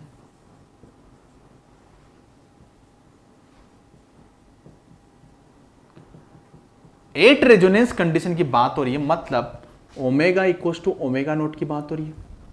okay, omega equals to omega naught की बात हो रही है। तो आपको पता है कि omega equals to omega naught की बात हो रही है, तो इसके अंदर जो एलिमेंट थे, एक तो रजिस्टर था, एक आपके पास इंडक्टर था, एक आपके पास कैपेसिटर था। ओके, तो ये बताओ, एट रेजोनेंस कंडीशन में जब आपने बात की, ओके, तो आप ये बताओ कि जो रजिस्टर होगा उसके अक्रॉस का वोल्टेज कितना होता है। आप बोलोगे कि sir V R equals to I into R, यही बोलोगे ना। ओके, अब ये बताओ, इस एट रेजोनेंस कंडीशन पे इस करंट का वैल्यू क्या होता है, क्योंकि एल और सी तो आपका शॉर्ट सर्किट हो गया, तो मतलब आप बोल सकते हो कि जो करंट का वैल्यू होगा वो वी अपॉन आर होगा, यही होगा ना, क्योंकि जब एल और सी तो आपका शॉर्ट सर्किट हो चुका है, तो जो करंट का वैल्यू होगा वो क्या होगा, वी अपॉन आर होगा। तो आप बोल सकते हो कि V of R equals to V upon R into R. Okay, तो अब देखो आपके पास ये तो कट हो गया, तो V of R equal to क्या हो गया, सप्लाई वोल्टेज, जो आपके पास ये सप्लाई वोल्टेज था, दिस इज सप्लाई वोल्टेज। मतलब एट रेजोनेंस कंडीशन पे आपके पास जो रजिस्टर के अक्रॉस का वोल्टेज होगा वो सप्लाई वोल्टेज के इक्वल होगा। ओके, इंडक्टर वोल्टेज की बात करते हैं।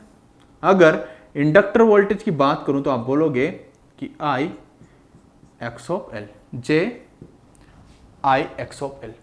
ओके, अब देखो आप यहां पे V ऑफ एल, आई का वैल्यू कितना है आपके पास, Vs upon R. Okay, Vs upon R into, अब ये देखो कि इसका वैल्यू कितना है आपके पास एक्सेल का। आप बोलोगे कि सर ओमेगा एल।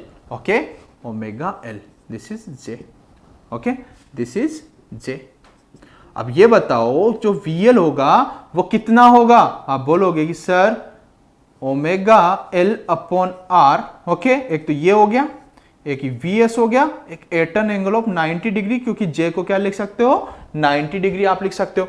अब ये बताओ, जब आपने सीरीज पढ़ा, सीरीज सर्किट पढ़ा, तो ओमेगा एल अपॉन आर, मतलब यहां पे इसको ओमेगा नोट लिख सकते हो, कोई प्रॉब्लम नहीं। ये क्या है, आप बोलोगे sir this is quality factor, याद आ रहा है, omega naught L upon R, मतलब दिस इज क्वालिटी फैक्टर। तो मतलब आप बोल सकते हो कि VL equals to quality factor V of S।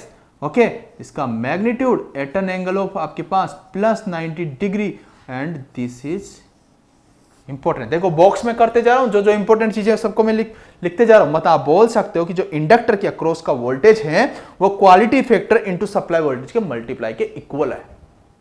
Okay, अगर मैं कैपेसिटर की बात करूं तो आप बोलोगे V of C equals to, आप बोलोगे कि आपने लिख दिया I into X of C, I into X of C.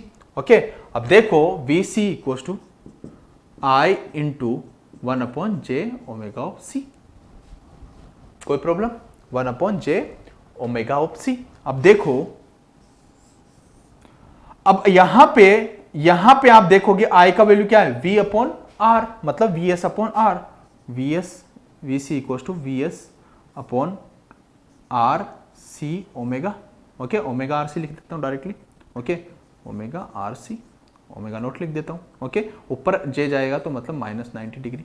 अब ये देखो दिस टर्म क्या है, 1 upon omega naught R C क्या होता है, आप बोलोगे सर क्वालिटी फैक्टर, तो आप बोलोगे VC equals to quality factor of V of S, this is magnitude, this is at an angle of -90 degree. मतलब कैपेसिटर के अक्रॉस का जो वोल्टेज होगा वो quality factor multiply supply voltage के इक्वल होगा। अब ये कंडीशन तीनों आपके लिए इंपॉर्टेंट है। अगर VL और VC पूछा है तो क्वालिटी फैक्टर से मल्टीप्लाई करना है सप्लाई वोल्टेज को, तब जाके आप VL के अक्रॉस का वोल्टेज निकाल पाओगे।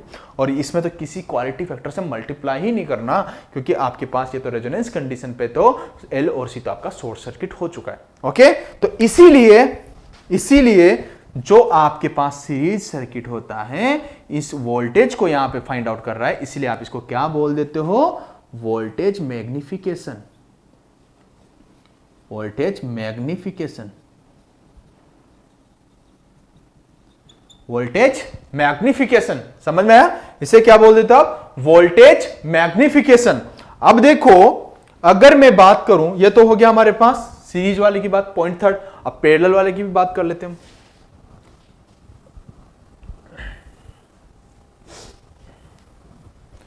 पैरेलल वाले की बात कर लेते हैं। देखो, पैरेलल में पॉइंट थर्ड, ओके। अब ये पॉइंट थर्ड यहां पे है पैरेलल के अंदर, तो देखो यहां पे भी eight resonance condition, at resonance condition, at resonance condition, at resonance condition. Okay, अब देखो यहां पे आपके पास क्या होगा, रजिस्टर होगा, दिस इज इंडक्टर होगा, दिस इज कैपेसिटर होगा, जैसा यहां पे किया। ओके, अब यहां पे तो इंडक्टर के अंदर IL जा रहा है, कैपेसिटर के अंदर IC जा रहा है, रजिस्टर के अंदर IR जा रहा है। तो यहां पे देखो कि आपके पास एट रेजोनेंस कंडीशन की बात हो रही है। ओके, एट रेजोनेंस कंडीशन, तो यहां पे अगर इसकी बात करूं, जो आपके पास सर्किट था, यहां पे क्या था आपके पास, I। क्यों? क्योंकि L और C तो क्या हो गया था आपका, ओपन सर्किट हो गया था। L और C आपका ओपन सर्किट हो गया था, तो आपके पास IR इक्वल टू क्या हो गया, I। क्योंकि आप देखो आपके पास क्या था, मतलब IR इक्वल टू क्या लिखा था आपने, V अपॉन R ना, V अपॉन R ना। तो V का वैल्यू क्या होता है आपके पास, V का वैल्यू क्या था आपके पास, I इंटू R। तो इससे ये कट हो गया, तो IR इक्वल टू क्या हो गया आपके पास, I। समझ में आया? समझ में आया ना? वोल्टेज का वैल्यू IR, तो इससे ये कौन सा करंट है, ये सप्लाई करंट है। ठीक है, सप्लाई करंट के इक्वल, कोई क्वालिटी फैक्टर से मल्टीप्लाई नहीं हो रहा। अगर मैं इंडक्टर में बात करूं, तो इंडक्टर में आप क्या बोलोगे, I of L equals to, आप बोलोगे कि sir I into X of L, I into X of L, या ऐसे बोलोगे क्या, V upon X of L। Okay, V upon X of L, V upon X of L। Okay, अब देखो आपके पास I का वैल्यू क्या है, IR। ओके, तो I ऑफ L, ये S है, supply current. Okay, IL equal to क्या लिख सकते हो, IS into R divide XL क्या है, omega L, omega naught L लिख देता हूं। Okay, omega naught L J। Okay, तो I of L equal to क्या हो जाएगा, I of S into R upon omega naught L, ये तो मैग्नीट्यूड हो गया इसका, एट एन एंगल ऑफ क्या हो गया आपके पास, -90 डिग्री, ऊपर चला गया। ओके, अब देखो आपके पास -90 डिग्री मैंने लिख दिया। ओके, -90 डिग्री, और फेजर से भी देख सकते हो -90 डिग्री पे ही था वो। ओके, अब देखो R upon omega naught of L parallel circuit, मतलब उसे वो किसका फॉर्मूला है मेरे भाई, क्वालिटी फैक्टर का। पैरेलल में फॉर्मूला उल्टा होता है ना, यहाँ पे omega naught L upon R quality factor होता है सीरीज के अंदर, बट वहां पे अपोजिट होता है पैरेलल में। तो R upon omega naught of L क्या होता है आपके पास, quality factor into I of S, supply current, ये magnitude at an angle of -90 degree. Okay, ये होगी हमारे पास इंडक्टर की बात। अगर कैपेसिटर की बात करूं तो आप क्या लिख सकते हो, IC equals to V upon X of C, मतलब इसका वैल्यू IR, मतलब IC इक्वल्स टू XC, मतलब 1 upon J omega of C। तो आप बोल सकते हो J ओमेगा CR। ओके, तो अब देखो आपके पास इंटू क्या हो जाएगा, I, क्योंकि I इंटू R ना। Okay, into I।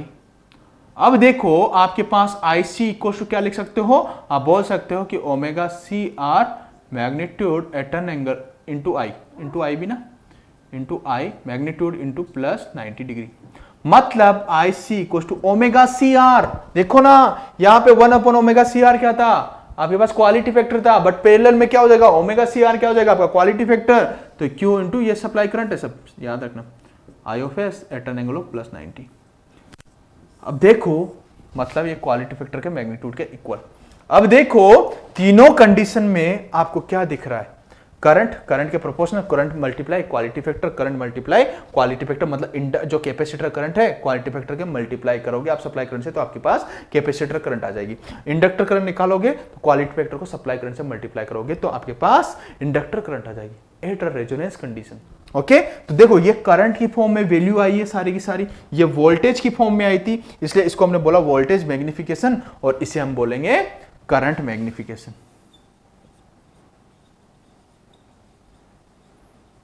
Current magnification, okay current magnification.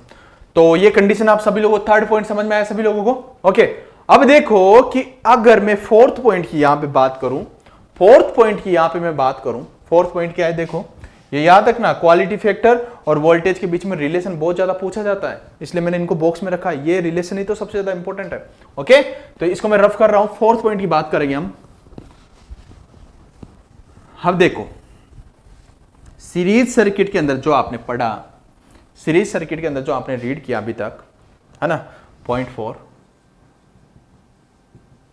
Four. Okay तो यहां पे देखो कि आपके पास Z इक्वल टू क्या था, R मिनिमम, मतलब Z भी क्या था आपके पास मिनिमम। ओके क्या मिनिमम आपके पास, मिनिमम से मिनिमम रेजिस्टेंस क्या 0 हो सकता है, नहीं हो सकता। क्यों नहीं हो सकता, क्योंकि आप लोगों को पता है कि क्वालिटी फैक्टर इन सीरीज क्या होता है आपके पास 1 upon R root of L by C. Okay अगर ये मिनिमम आपने कर दिया, इसका वैल्यू 0 कर दिया तो क्वालिटी फैक्टर तो इंफिनिटी आ गया ना, क्योंकि 1 अपॉन 0 इक्वल टू तो इंफिनिटी होता है। क्या इंफिनिटी क्वालिटी फैक्टर पॉसिबल है क्या, हम चाहते तो यही है कि क्वालिटी फैक्टर अच्छे से अच्छा हो, अच्छे से अच्छा हो, लेकिन ये भी नहीं चाहते कि अनडिफाइंड वैल्यू लेके आ जाओ। इंफिनिटी क्या है, अनडिफाइंड वैल्यू, तो इसीलिए अनडिफाइंड वैल्यू आर मिनिमम लिख लो यहां पे, R minimum not equal to 0। Okay R ऐसे लिख दो, R equal to 0 not possible because quality factor equal to infinity, quality factor equal to infinity. समझ में आया, यहां पे आर मिनिमम था। अब मैं बात करूं अगर पैरेलल सर्किट की, अगर मैं बात करूं अब पैरेलल सर्किट की, point 4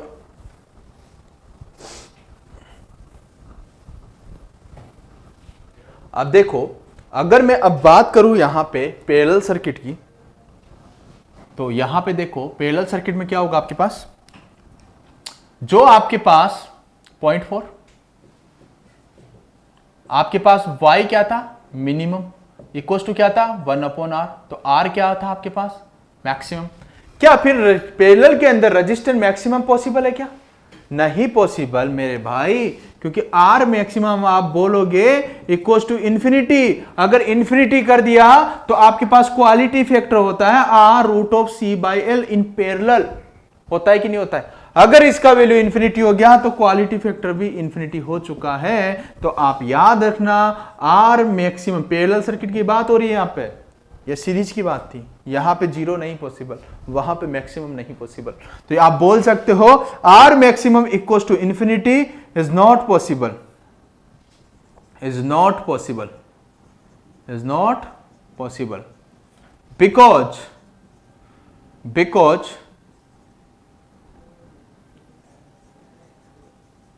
quality factor equal to infinity, quality factor equal to infinity. इतने पॉइंट सभी बच्चों को समझ में आए, 4 पॉइंट। ओके ये 4 पॉइंट बहुत ज्यादा इंपॉर्टेंट है। अब देखो 5th पॉइंट, अब खत्म होने वाला है आपका एसी सर्किट। ओके अब 5th पॉइंट की ओर डिस्कस करते हैं हम। देखो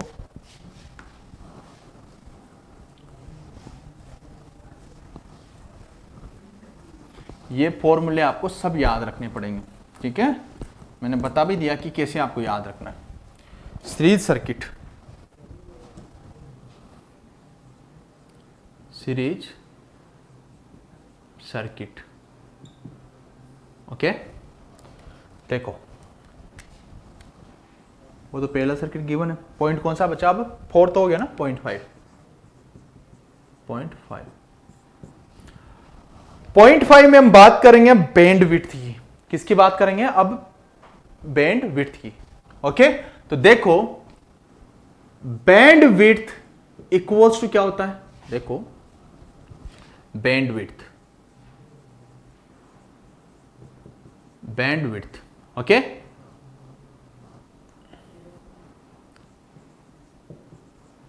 अब देखो बैंड विड्थ क्या होता है? बैंड विड्थ वो होता है जहां पे आप चैनल को एग्जिस्ट करते हो। जैसे कि मैं बोलूं कि आपके पास जैसे कि 93.3 जो भी एफएम है ना, अब 93.3 पे उसका एक परफेक्ट नॉइस आता है। अगर आप उसको घुमाते हैं ना, पुराने जमाने में आप एफएम अभी भी चलाते होंगे, लेकिन एक जब एफएम स्टार्ट हुआ था तो आप 93.5 करते थे। ओके, तो उसमें थोड़े से खन खन मच्छर सी आवाज आने लग जाती थी। रीजन क्या आता था? क्योंकि उसमें मोर नंबर ऑफ सिग्नल्स आने लग जाते थे। उधर से 95 भी उसकी ओर दौड़ रहा था, उधर से 94 भी उसकी ओर दौड़ रहा था। ओके, तो सारे सिग्नल उसकी ओर दौड़ रहे थे। इसलिए अगर उसके जो एक्यूरेट आवाज आ रही थी ना, तो वो किस पे आ रही थी? 93.3 पे। रीजन क्या था? उसमें एक ही सिग्नल एग्जिस्ट हो रहा था, एक ही सिग्नल एग्जिस्ट हो रहा था। मतलब उसे ही तो आप क्या बोलते हो? Band width. तो बैंड विड्थ क्या होना चाहिए? कम से कम होना चाहिए। समझ में आया? बैंड विड्थ कम से कम होना चाहिए जिसके अंदर वन सिग्नल एग्जिस्ट कर जाए, तभी तो आप अच्छे से सुन पाओगे, तभी तो आपकी क्वालिटी फैक्टर ज्यादा होगी। तो यार क्वालिटी फैक्टर बोल दिया, आप बोलोगे सर समझ में आ गया, बैंडविड्थ कम होना चाहिए, क्वालिटी फैक्टर ज्यादा होना चाहिए। बैंडविड्थ कम होना चाहिए, क्वालिटी फैक्टर ज्यादा होना चाहिए। मतलब आपको समझ में आ गया कि क्वालिटी फैक्टर एंड बैंडविड्थ दोनों एक दूसरे के इनवर्सली प्रोपोर्शनल होती है। समझ में आया? कैसे? देखो बैंडविड्थ क्या होती है? बैंडविड्थ बताया मैंने कि आपके पास वन सिग्नल उसके अंदर एग्जिस्ट करना चाहिए। ओके, अगर इसको मैथमेटिकली लिखना चाहूं तो बैंडविड्थ इक्वल टू आप लिखोगे W2 माइनस W1।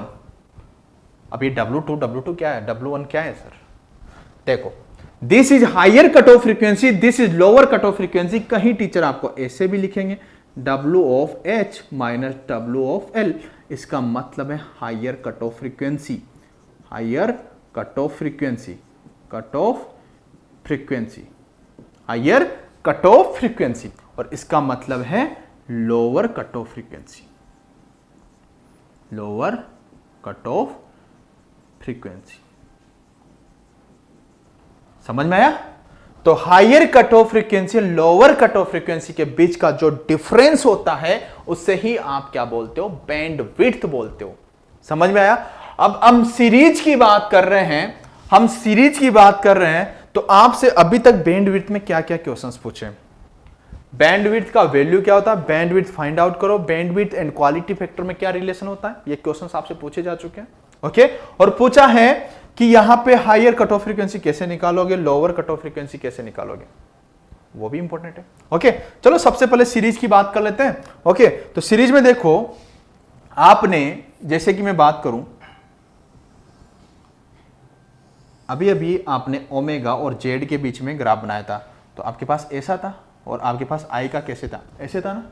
ओके, यही था ना आई का, ये आई का था, ये जेड का था। यहां पे देखो मैं ड्रॉ करता हूं, this is omega, this is आई।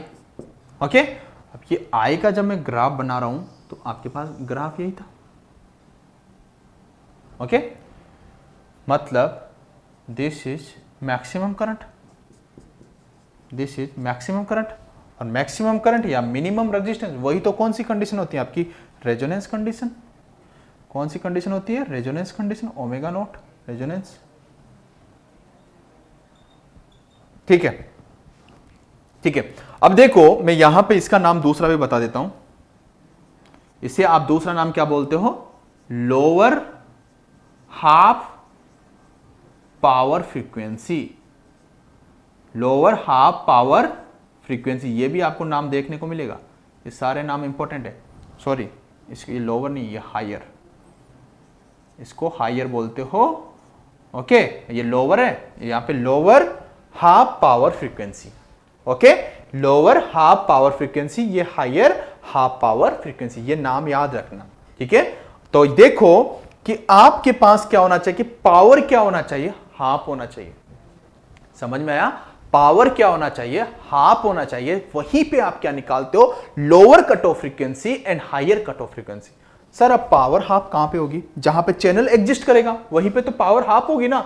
जहां पे आपका चैनल सिग्नल आपका एग्जिस्ट कर रहा होगा, 93.3 आप एफएम बजा रहे होंगे। ओके, तो देखो यहां पे आपका, यहां पे मैं बोल देता हूं कि यहां पे आपके पास I maximum divided by root of 2। आपको इसको आरएमएस मत समझ लेना। ओके, अगर maximum current divide by root of 2 करूंगा तो यहां पे क्या मिलता है आपको, आप बोलोगे कि सर यहां पे हाफ पावर मिलता है, लोअर कट ऑफ फ्रीक्वेंसी का और हायर कट ऑफ फ्रीक्वेंसी का। ये आरएमएस वैल्यू नहीं है। ओके, कैसे सर, आप बोलते हो कि मैं पावर इक्वल टू क्या होता है, आई स्क्वायर इंटू आर। ओके, अगर मैं यहां पे इसको मैंने क्या बोल दिया, लोअर कट ऑफ फ्रीक्वेंसी, इसको क्या बोल दिया मैंने, higher cut off frequency. Okay, अब यहां पे इस करंट की मैं बात करूंगा तो आप लिख दोगे sir I maximum square divided, नीचे का भी स्क्वायर हो जाएगा तो 2 इंटू आर, मतलब आपके पास आप बोलोगे कि पावर इक्वल टू कितना हो गया, मैक्सिमम पावर 2। ठीक है, इसीलिए तो इसका नाम half power, lower half power frequency है, हायर हाफ पावर फ्रीक्वेंसी है, कि हाफ पावर पे ही मैक्सिमम सिग्नल, मतलब वन सिग्नल वहां पे एग्जिस्ट करता है। वहीं पे आपको एक्यूरेट वॉइस सुनाई देती है, जहां पे मच्छर नहीं सुनाई देते आपको खनखनाट वाले। ओके, तो समझ में आ गया? ये आरएमएस वैल्यू कोई मत समझ लेना, मतलब इतना करंट होना चाहिए तभी आपके पास एक्यूरेट सिग्नल आएगा। ओके, तो ये हो गया आपके पास, ये बात कर ली। देखो पैरेलल की अभी बात नहीं करूंगा, पैरेलल की अभी मैं बात नहीं करूंगा, यहां पे जगह कम है इसलिए इधर मैं बात कर रहा हूं सीरीज की। अब देखो, अब आपके पास यहां पे जो करंट है, करंट इक्वल टू किस करंट की बात होगी, ओनली इस करंट की। यहीं पे आप लोअर कट ऑफ फ्रीक्वेंसी और हायर कट ऑफ फ्रीक्वेंसी निकालोगे। देखो कंफ्यूज मत होना, लोअर कट ऑफ फ्रीक्वेंसी भी बोलते हैं और इसे लोअर हाफ पावर फ्रीक्वेंसी भी बोलते हैं। ओके, तो आई इक्वल टू इस पे आप हाफ पावर पे आपको सिग्नल का लोअर कट ऑफ फ्रीक्वेंसी और हायर कट ऑफ फ्रीक्वेंसी निकालना है, तो आप बोलोगे दिस इज क्या है, I maximum by root of 2। तो आप बोलोगे I maximum by root of 2। Okay, I का वैल्यू क्या है, आप बोलोगे सर इस आई का, टोटल आई का वैल्यू है V अपॉन जेड, बोल दिया आपने।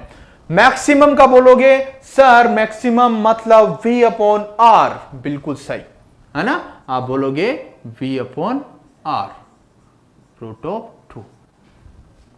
समझ में आया, V upon R root of 2। अब देखो सर, देखो both side magnitude, both side magnitude, V से V कट। ओके, अब देखो R root of 2 equal to Z आ गया आपके पास। जेड का वैल्यू क्या था सर, था सर सीरीज में RLC सर्किट है, R plus J omega L plus 1 upon J omega of C. Okay, तो R root of 2 equals to R plus J omega L plus 1 upon J omega of C. Okay मेरे भाई, okay, अब देखो magnitude लिया ना। Okay,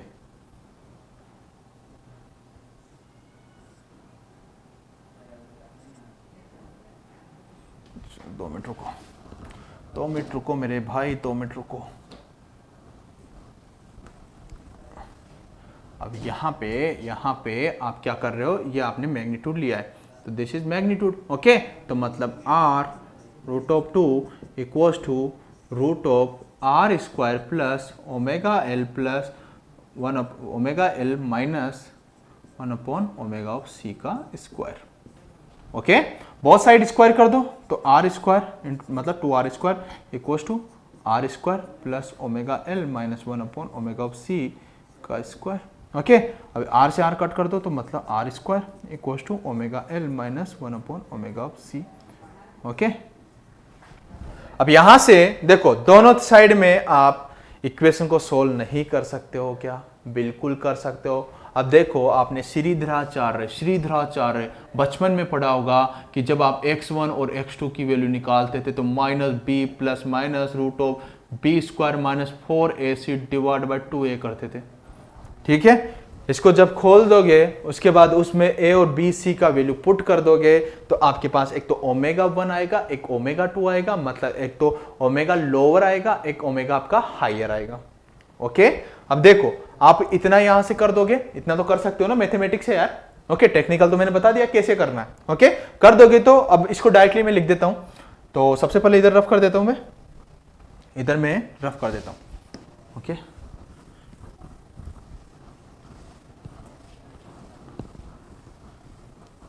अब देखो आप जब इसको सोल्व करोगे ना, सोल्व करोगे तो आपके पास एक फॉर्मूला आएगा, वो आपको भी याद रखना है। ओके, और मेरे को तो याद है ही सही, क्योंकि वो याद रखना बहुत इंपॉर्टेंट है, वहां पे इतना डेरिवेशन करने कोई नहीं जाएगा। ओके, तो आपके पास जो ओमेगा लोअर आएगा, अरे पेन में इंक कम है, जो आपके पास ओमेगा लोअर आएगा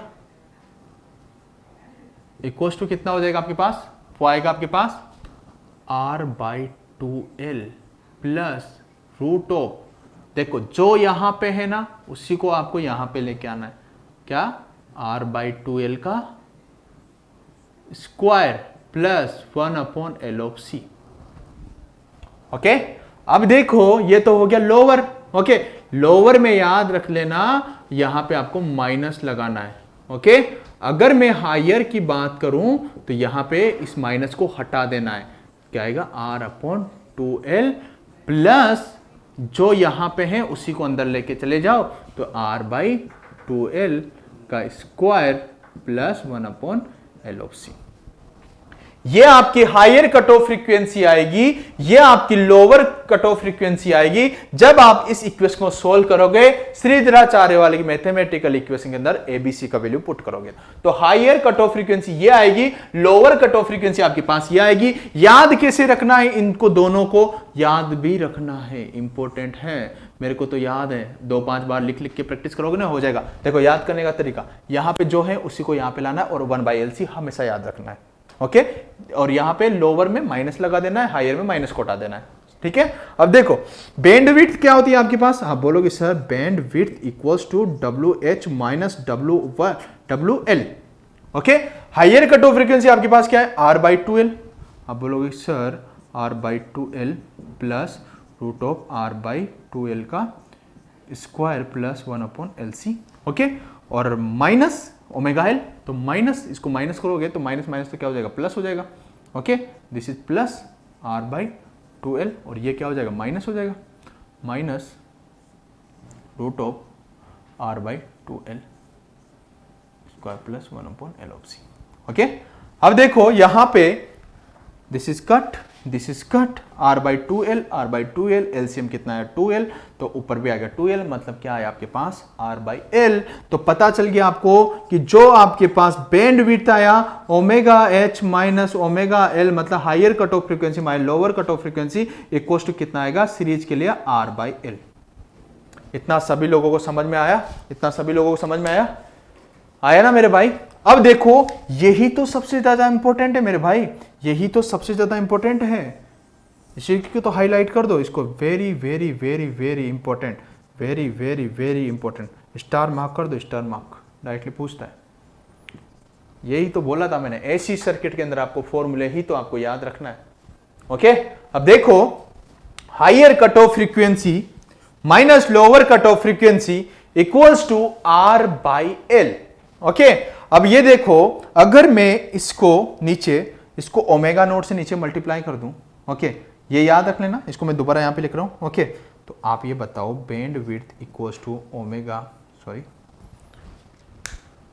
सॉरी मेरे भाई, समझ में आ रहा है ना आप लोगों को, एसी सर्किट के अंदर फॉर्मूला है, बेसिस है, फॉर्मूला याद रखना पड़ेगा आप लोगों को। ओके, तो देखो bandwidth equals to WH minus WL equals to, आप बोलोगे कि सर अगर आपके पास r/l है ना सर, तो क्या करता हूं मैं, अगर r/l है तो मैं क्या करता हूं सर, l/r तो हमने पढ़ा है टाउ, अभी नहीं पढ़ा होगा, ट्रांजिएंट पढ़ाऊंगा, अगर किसी को पता हो तो tau tau equals to L by R, मतलब टाउ क्या होता है, टाइम कांस्टेंट। तो आप बोलोगे कि sir bandwidth inversely proportional to time constant, क्योंकि टाइम कांस्टेंट इक्वल्स टू होता है sir L equivalent divided by R equivalent.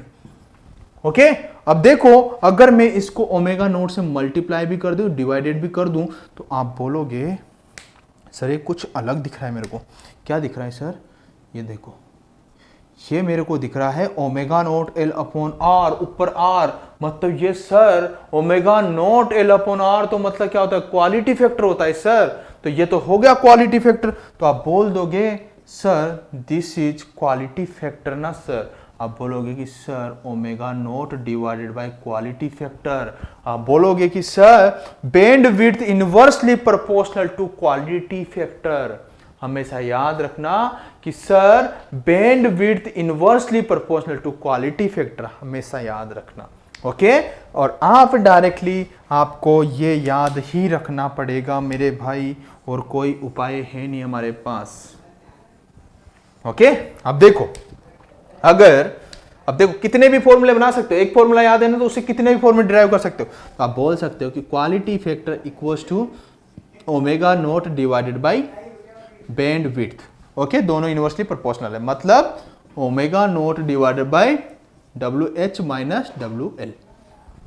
Okay, या W2 माइनस W1, मतलब higher cut off frequency minus lower cut off frequency. तो ये formula आपको याद रखना है। ओके, क्वालिटी फैक्टर मतलब क्या होता है? क्वालिटी फैक्टर मतलब होता है सिलेक्टिविटी। ओके, सिलेक्टिविटी मतलब जो चैनल आपने सिलेक्ट किया है, कोई अलग से नहीं होती सिलेक्टिविटी। ओके, सिलेक्टिव मतलब जो चैनल आपने सिलेक्ट किया है। ओके, मतलब जितना बैंड विड्थ कम होगा ना, मतलब 93.3 से आप 7 जाओगे तो सिग्नल बहुत सारे आ जाएंगे, लेकिन 93.4 उसके समथिंग आओगे तो सिग्नल तो बहुत, एक सिग्नल एक्यूरेट सिग्नल आने लग जाएगा। तो बैंड विड्थ कम होगा ना, और बैंड विड्थ कम होगा तो क्वालिटी फैक्टर ज्यादा होगा, क्वालिटी फैक्टर ज्यादा होगा तो आपने सिग्नल मतलब एक मस्त वाला सिग्नल आपने सिलेक्ट कर लिया है, वो होती है आपकी सिलेक्टिविटी। ओके, तो समझ में आएगा selectivity directly proportional to quality factor, inversely proportional to bandwidth. Okay, अब देखो कौन कौन सा फॉर्मूला याद रखना है आपको, ये फॉर्मूला याद रखना है, ये फॉर्मूला याद रखना है, ये याद रखना है, और किस तरीके से याद रखना है। ओके, 2-5 बार प्रैक्टिस करोगे ना तो हो जाएगा। मैंने भी याद रखा है यार, आप भी कर लो। ये तो थी सीरीज की बात, ये फाइनल पॉइंट है, इसके बाद कोई पॉइंट नहीं है। ओके, अब पैरेलल में देखो, ये इस तरीके से आपको सारी चीजें करनी होती है, जैसे आपने सीरीज के अंदर देखा, ऐसे ही पैरेलल के अंदर मैं बता देता हूं। ओके, तो देखो जैसे आपने ये 5th पॉइंट पढ़ा ना, ऐसे ही मैं पैरेलल के अंदर आपको 5th पॉइंट बता देता हूं।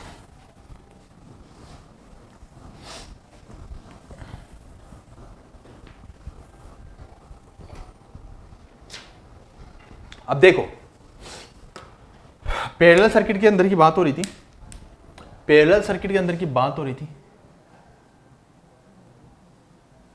जब पैरेलल सर्किट के अंदर की बात हो रही थी, पॉइंट कौन सा था? 50 था ना। ओके, तो यहां पे देखो आपके पास आर क्या था? मैक्सिमम था ना मेरे भाई, आर क्या था? मैक्सिमम था। ओके, तो यहां पे देखो, यहां पे तो एडमिटेंस था ना मेरे भाई, एडमिटेंस था सर 1/r मैक्सिमम था सर। V इक्वल्स टू क्या होता है? IR ना सर। ओके, और ये क्या था सर? आपके पास मिनिमम था ना सर। तो आप बोलोगे कि V इक्वल्स टू क्या हो जाएगा आपके पास? दिस इज मैक्सिमम, तो आप बोल सकते हो ना कि I इक्वल्स टू R, तो मतलब आप बोल सकते हो कि I इक्वल्स टू क्या बोल सकते हो आप कि VY, I equals to VY। Okay, Y minimum था तो V क्या हो जाएगा? यहाँ पे मैक्सिमम हो जाएगा ना, Y मिनिमम था। तो आप जब इसका ओमेगा और V के बीच में कैरेक्टरिस्टिक ड्रॉ करोगे, दिस इज मैक्सिमम, नाम डियर। ओके, अब देखो this is lower cut off frequency, this is higher cut off frequency, this is Vm/√2, यहाँ पे लोअर हाफ पावर होगी। Okay, Vm/√2। आप ऐसे ही यहाँ पे जैसा वहाँ पे पूरा प्रोसेस लगाया, पूरा वही लगाना है, लेकिन अब आपको वो करने की नीड नहीं है, आप चाहो तो पूरा डेरिवेशन कर सकते हो। ओके, फॉर्मूला आपको याद रखना पड़ेगा इसी सर्किट के अंदर, वापस वही प्रोसेस, वापस I = V/R, वही प्रोसेस आपको लगाना है, वापस वही इक्वेशन आ जाएगी, लेकिन मैं डायरेक्टली आपको इक्वेशन बता रहा हूं। ओके, कोई नीड नहीं है, आपको फॉर्मूला ही याद रखना पड़ेगा फाइनली। ओके, प्रूव करके देख सकते हो अपनी सेटिस्फेक्शन के लिए। अब देखो आपके पास जो आएगा यहाँ पे बैंडविड्थ, जब आप यहाँ पे निकालने जाओगे तो WH - WL, ये आपके पास बैंडविड्थ होगा। लेकिन यहां पे जो हायर कट ऑफ फ्रीक्वेंसी होगी, मेरे को तो याद है, आपको भी याद होना चाहिए, क्या होगी? 1/2RC माइनस, सॉरी लोअर की बात कर रहा हूं ना, तो लोअर क्या हो जाएगी? -1/2RC प्लस जो बाहर होता है वही अंदर चला जाता है, तो 1/2RC का स्क्वायर, और यहां पे हमेशा परमानेंट है 1/LC। ठीक है, प्रूव करके देख सकते हो आप, मैंने कंडीशन आपको बता दी किस तरीके से आपको सोल्व करना है। ओके, अब देखो ओमेगा H = 1/2RC, ठीक है, this is 1/2RC plus 1/LC। Okay okay, अब देखो आपके पास हायर हो गया और लोअर हो गया, तो बैंडविड्थ डायरेक्टली निकाल सकते हो ना सर, बैंडविड्थ हो जाएगा आपके पास WH - ω/L। ओके, तो आपके पास हो गया, आपके पास आप बोलोगे कि सर यहाँ पे हो गया हमारे पास हायर, हायर कौन सा है आपके पास? दिस इज, है ना, this is minus this is, तो मतलब ये तो कट हो जाएगा, ये भी कट हो गया, ये भी कट हो गया, तो मतलब अपने पास क्या बचा? 1/RC। ओके, अब देखो sir this is inversely proportional to time constant, बिल्कुल ना यार, यहां पे जब क्वालिटी फैक्टर आपका inversely proportional to time constant था, तो आपको पता है कि जब RC सर्किट होता है तो टाइम कांस्टेंट क्या होता है? R × C, तो मतलब इनवर्सली प्रोपोर्शनल टू, आप बोलोगे कि 1/τ, कंडीशन तो चेंज नहीं होगी ना। अब देखो कि आपके पास अब ये RC है, अगर इसको मैं ओमेगा नोड से मल्टीप्लाई और डिवाइडेड कर दूं, तो आप बोलोगे कि अगर इसको ओमेगा नोड से मल्टीप्लाई कर दिया और डिवाइडेड कर दिया, तो आप बोलोगे कि सर ये तो बहुत अच्छा काम किया आपने, बहुत अच्छा काम किया सर आपने। तो आप बोलोगे कि सर ओमेगा नोट RC हमने देखा था, ओमेगा नोट RC का मतलब होता है कि क्वालिटी फैक्टर पैरेलल के अंदर, सीरीज के अंदर तो आपके पास 1/ω0/RC था, बट यहाँ पे तो सर ω0/RC होता है, क्योंकि सीरीज और पैरेलल में क्वालिटी फैक्टर अलग अलग होता है। ओके, तो ω0/RC तो मतलब क्या होता है? बैंडविड्थ होता है सर, क्वालिटी फैक्टर होता है सर। तो आप लिख सकते हो कि हाँ सर, मतलब हम लिख सकते हैं कि ω0 डिवाइड बाय क्वालिटी फैक्टर। क्या बात है सर, समझ में आया? तो आप लिख सकते हो कि quality factor equals to, sir हम लिख सकते हैं sir bandwidth, sorry quality factor equals लिख सकते हो sir ω0 divide by bandwidth.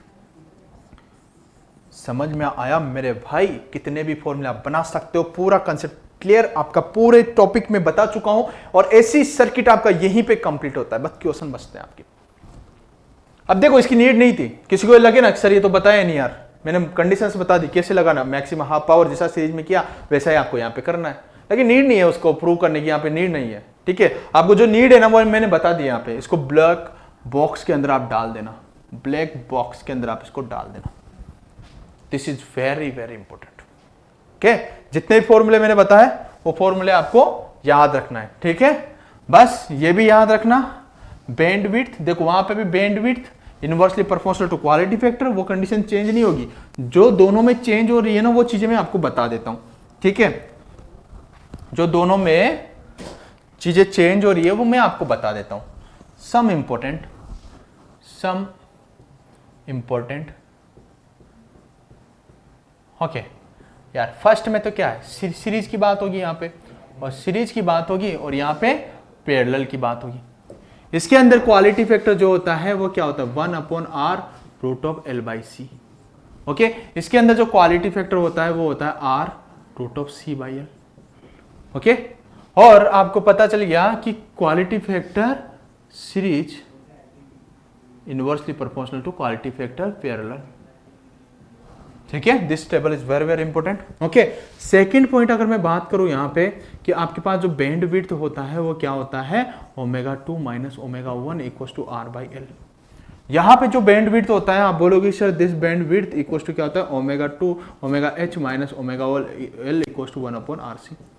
Okay, यहाँ पे जो लोअर कट ऑफ फ्रीक्वेंसी होता है वो क्या होता है? ω2 लिख दिया, कोई दिक्कत नहीं, ω2 लिखो या ω1 लिखो, कोई प्रॉब्लम नहीं, इसको हायर रखो और इसको लोअर रखो। ओके, अब देखो यहाँ पे भी हायर और यहाँ पे भी लोअर। ओके अब देखो आपको पता है कि हायर इक्वल टू क्या होता है 1 upon R by 2l plus divided by R by 2l का square plus 1 upon L C. Okay देखो मेरे को भी याद है ना, तो आपको भी याद होना चाहिए।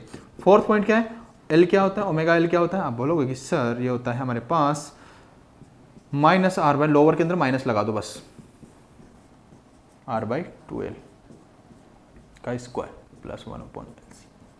ओके और अगर वहां पे मैं बात करूं सेम यही, ओके तो थर्ड पॉइंट यहां पे लिखना चाहूं तो आप लिखोगे सर ओमेगा एच इक्वल होता है 1 अपॉन 2 RC।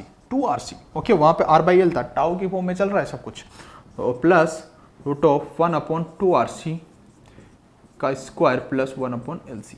ओके और यहाँ पे अगर फोर्थ पॉइंट की मैं बात करूँ तो omega of L equal to क्या हो जाएगा minus 1 upon 2 RC, okay plus 1 upon 2 RC square plus 1 upon L of C.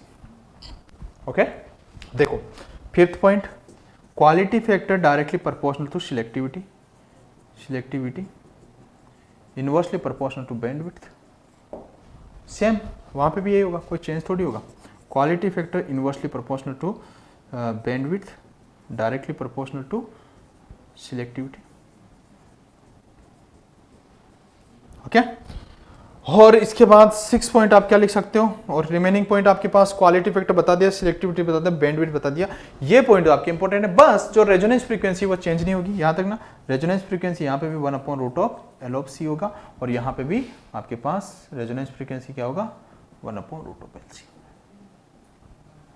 Okay और एक पॉइंट आपको और बता देता हूं मैं, वो इंपॉर्टेंट है। ओके उसको डायरेक्टली आपको याद रखना, प्रूव तो उसको करने की जरूरत नहीं है। ओके वो फॉर्मूला 2 से 5 बार क्वेश्चन पूछा गया, तो उसका रिलेशन मैं बता दूंगा, अगर नीड होगी तो मैं आपको जरूर बताऊंगा। ठीक है अभी क्रेश कोर्स है तो मेरे को नहीं लगता कि उसको नीड है आपको बताने की। ओके तो एक रिलेशन और है, okay quality factor equal to 1 upon 2 zeta.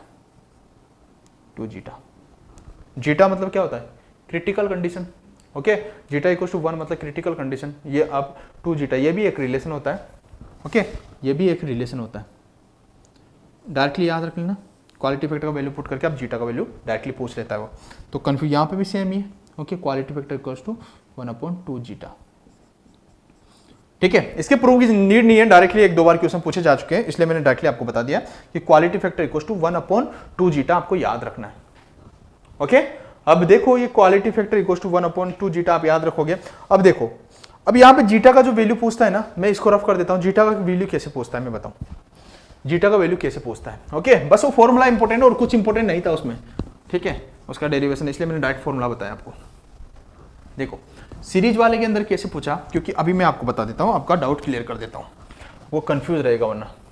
देखो ये जो क्वालिटी फैक्टर सीरीज की बात होगी ना, सीरीज की जो बात होगी, यहाँ पे जो quality factor equal to 1 upon 2 zeta लिखा ना। ओके तो आपको पता है कि क्वालिटी फैक्टर इक्वल टू क्या होता है 1 upon R root of L by C. ठीक है तो अगर क्रिटिकल कंडीशन की वो बात करता है ना, क्रिटिकल कंडीशन की, जीटा क्रिटिकल की बात करता है, तो कैसे आपको निकालना है। देखो अब देखो आपको पता है कि जो सीरीज वाला कंडीशन है उसके अंदर रजिस्टर क्या होता है, रजिस्टर क्या होता है मिनिमम होता है, रजिस्टर क्या होता है मिनिमम होता है। ओके तो रजिस्टर आप यहाँ पे मिनिमम देखो तो क्वालिटी फैक्टर इक्वल टू क्या हो जाएगा 1 upon R minimum root of L by C. Okay तो यहां से अगर जीटा आप निकालोगे तो zeta equal to 1 upon 2 quality factor. Quality factor का वैल्यू कितना है आपके पास, दिस कंडीशन। ओके अब देखो अगर क्रिटिकल कंडीशन की वो बात करता है कि क्रिटिकल कंडीशन पर मिनिमम रेजिस्टेंस का वैल्यू कितना होगा। ओके तो क्रिटिकल कंडीशन तो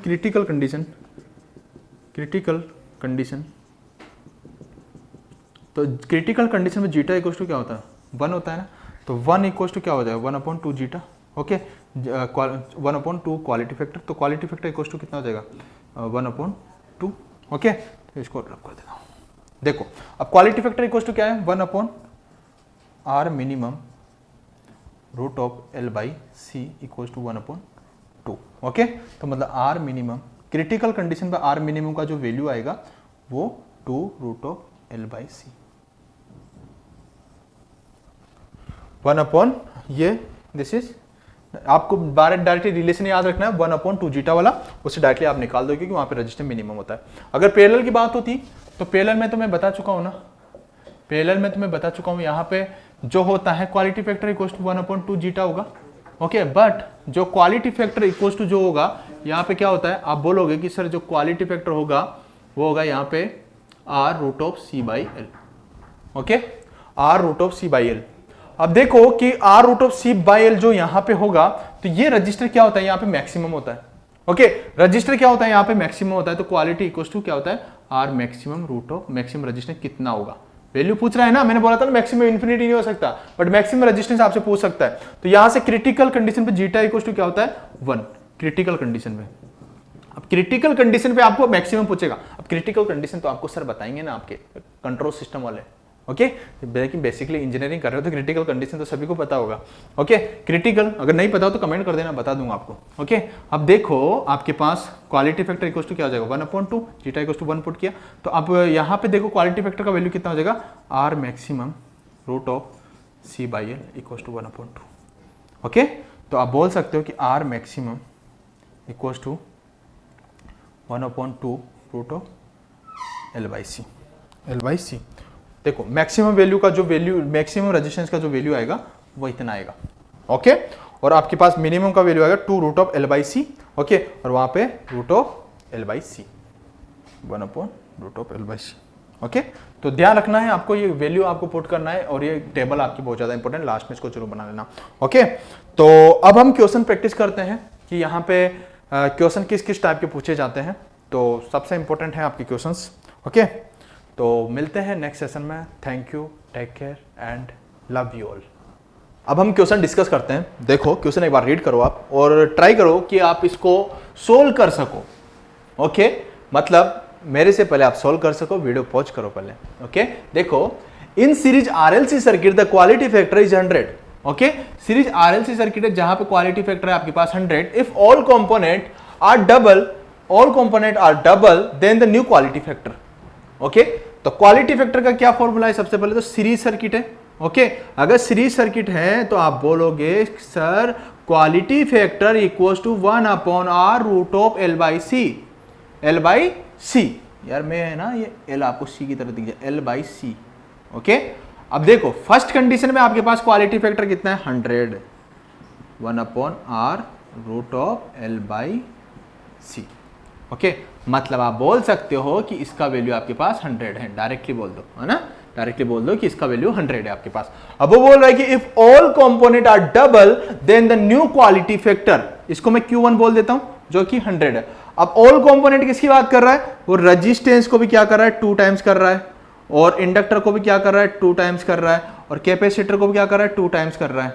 ओके, सबको डबल कर रहा है, तो उस कंडीशन में क्वालिटी फैक्टर कितना हो जाएगा Q2 equal to 1/2R divided by √2L/2C।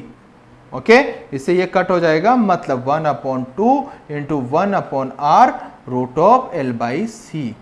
Okay, अब देखो 1/R√L/C का वैल्यू कितना है, आप बोलोगे कि सर इसका वैल्यू 100 जो पहले वाला क्वालिटी फैक्टर था। ओके, तो आप बोलोगे कि Q2 इक्वल्स टू 100/2, तो मतलब बोलोगे कि 50 आपका क्वालिटी फैक्टर होगा, या ऐसे भी बोल सकते थे कि Q1/2 equals to 100/2 equals to 50 आपका क्वालिटी फैक्टर होगा। तो यही आपका आंसर है। ओके, अब आप पूछ सकते हो कि सर अगर यही क्वेश्चन आपसे पैरेलल में पूछा जाता, तो मैंने बोला कि क्वालिटी फैक्टर पैरेलल में इनवर्सली प्रोपोर्शनल होता है कि नहीं होता है, मतलब अगर पैरेलल में पूछा जाता तो क्वालिटी फैक्टर क्या हो जाता, डबल हो जाता, और जबकि सीरीज में क्या हुआ, हाफ हो गया डबल करने पे। ओके, देखो कैसे आपके पास पैरेलल में अगर ये पूछता, पैरेलल में अगर आपसे ये पूछता तो क्वालिटी फैक्टर सबसे पहले तो क्या था 1, सबसे पहले तो आपके पास स्टार्टिंग कंडीशन में क्या था, R क्या होता है पैरेलल में formula, R√C/L equals to 100। Okay, parallel में पूछेगा ना, पैरेलल में मतलब आपको ये गिवन था। Okay, R√C/L। ओके, अब क्या बोल रहा है कि सभी कंपोनेंट को डबल कर रहा है। ओके, इसको Q1 नाम बोल देता, Q2 बोल देता, तो क्या हो जाता 2R√2C/2L। ओके, अब देखो आपके पास क्या हो गया 2 into R√C/L। R root of C by L कितना है आपके पास 100, तो 2 इंटू 100 मतलब आपके पास क्वालिटी फैक्टर कितना हो जाता 200 आ जाता। समझ में आया? अगर आपसे सीरीज में पूछता तो हाफ हो गया और अगर पैरेलल में पूछता तो डबल हो गया। ओके, क्योंकि इनवर्सली प्रोपोर्शनल होता है तो दोनों का क्वालिटी फैक्टर का आपको फॉर्मूला पता होना चाहिए। ठीक है, फर्स्ट क्वेश्चन समझ में आया। तो अब हम नेक्स्ट क्वेश्चन की ओर आगे बढ़ते हैं। अब हम क्वेश्चन नंबर 2 ट्राई करते हैं और सबसे पहले आप खुद ट्राई कीजिए कि आपसे क्वेश्चन बनता है या नहीं बनता है, आपने जो कंसेप्ट पढ़े वो सही है या नहीं है। ओके, तो देखो क्वेश्चन नंबर 2 है आपके पास आरएलसी, आपके पास पैरेलल सर्किट है और कंडीशन क्या गिवन है, the network show in the figure is at resonance condition, resonance condition पे आपका सर्किट है। Then which of the following statement is valid, कौन सा स्टेटमेंट आपका वैलिड है जब भी आपके पास पैरेलल आरएलसी सर्किट होता है। तो मैंने बताया है मेरे भाई आपको कि एलसी क्या हो जाता है, ओपन सर्किट हो जाता है, सीरीज होता तो शॉर्ट सर्किट हो जाता है, पैरेलल है तो ओपन सर्किट हो जाएगा। अब ये देखो मेरे भाई, ये आई है, ये कितना है 1 मिली एम्पियर और ये हो गया आपके पास रजिस्टर। ओके, तो आई आर का वैल्यू किसके इक्वल हो जाएगा, आई आर का इक्वल हो जाएगा आई के इक्वल, तो आई आर का वैल्यू कितना हो जाएगा 1 मिली एम्पियर। ये तो मैं बता चुका हूं ना, अभी बताया कि I R equals to source current at resonance condition, तो I R equals to 1 milli ampere. अब ऑप्शन जरूर चेक कर लो, तो ऑप्शन चेक करोगे तो आई आर का वैल्यू तो 0 मिली एम्पियर है, तो this is a wrong. Second option जरूर चेक कर लेते हैं। ओके, सेकंड ऑप्शन चेक करोगे आप तो आपको पता है, मैं बता चुका हूं कि I L equals to Q I at an angle of -90 degree, मतलब आप लिख सकते हो -j/QI।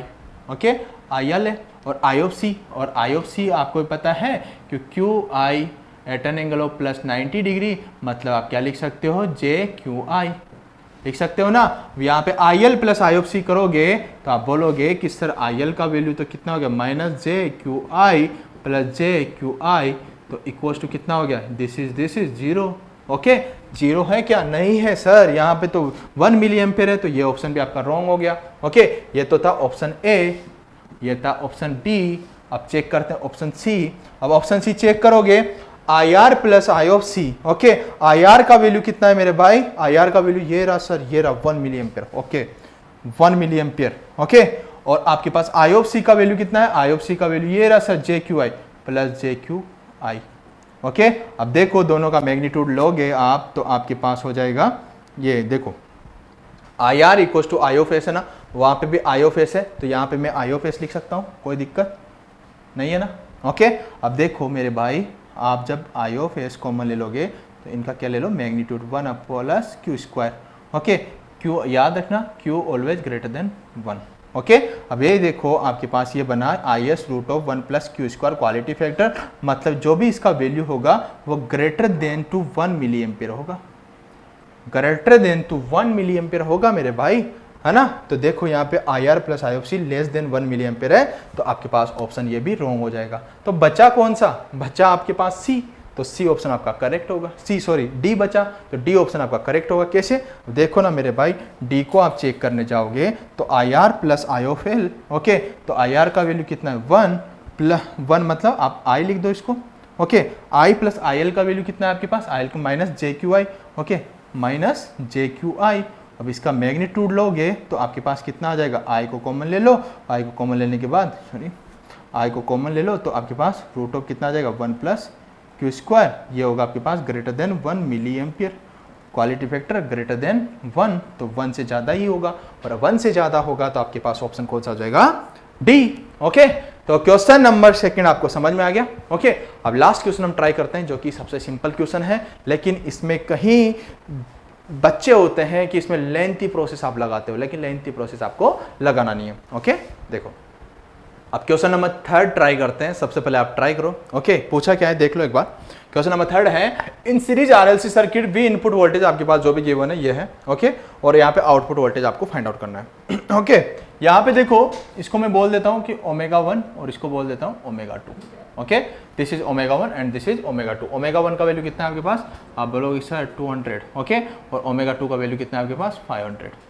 ओके, अब देखो अगर मैं ω1 सबसे पहले मैं क्या करता हूं कि इनपुट में क्या देता हूं, अगर मैं सबसे पहले देखते जाओ, मैं इसी सर्किट में सब कुछ करने वाला हूं, इसका स्क्रीनशॉट ले सकते हो आप, है ना, सर्किट आपका पूरा बिगड़ जाएगा अभी।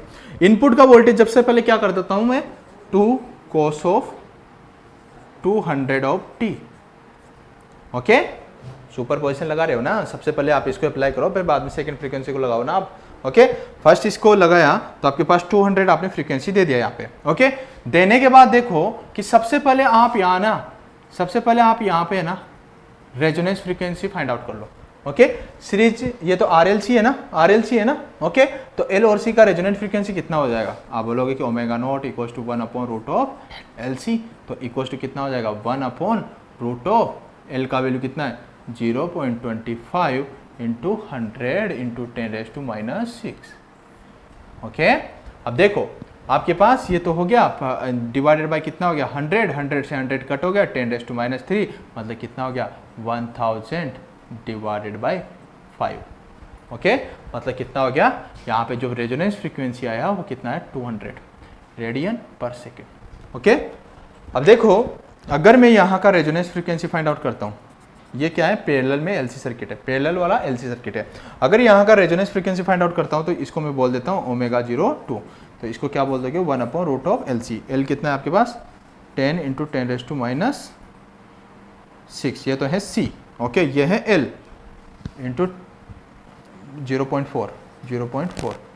ओके, सोल्व करो इसको, तो 10 से 10 कट गया, 2 मतलब 10⁻³ और 500 रेडियन पर सेकेंड। ओके, तो फ्रीक्वेंसी आई आपके पास 500। एंड अब देखो इस फ्रीक्वेंसी से कौन मैच खा रहा है? आप बोलोगे कि सर इस फ्रीक्वेंसी से मैच जो खा रहा है वो ये खा रहा है, मतलब ये खा रहा है ना, मतलब ये सीरीज रेजोनेंस है, सीरीज रेजोनेंस फ्रीक्वेंसी है। और सीरीज रेजोनेंस फ्रीक्वेंसी है तो मतलब इसके लिए ये शॉर्ट सर्किट हो जाएगा मेरे भाई। ये क्या हो जाएगा? Short circuit. तो देखो आपके पास जो सर्किट बनेगा ये हो गया आपके पास, ये हो गया आपके पास शॉर्ट सर्किट, ये हो गया आपके पास इस इनपुट के लिए ये शॉर्ट सर्किट हो गया। This is short circuit, this is resistance. Okay, और दिस इज आपके पास जो भी यहाँ पे सर्किट है। ओके, और यहाँ पे जो भी रेजिस्टेंस है। ओके, अब देखो ये शॉर्ट सर्किट हो गया तो रेजिस्टेंस इसका 0 और इसका रेजिस्टेंस जो भी वैल्यू है 2 ओम, तो दोनों का पैरेलल निकालोगे तो क्या हो गया? एक शॉर्ट सर्किट आ गया ना, रेजिस्टेंस 0 आ गया, 0 का मतलब शॉर्ट सर्किट, तो ये पूरा एक शॉर्ट सर्किट हो गया। ओके, इस कंडीशन पे आपके पास आउटपुट 0 1 कितना आ जाएगा? कितना आएगा मेरे भाई?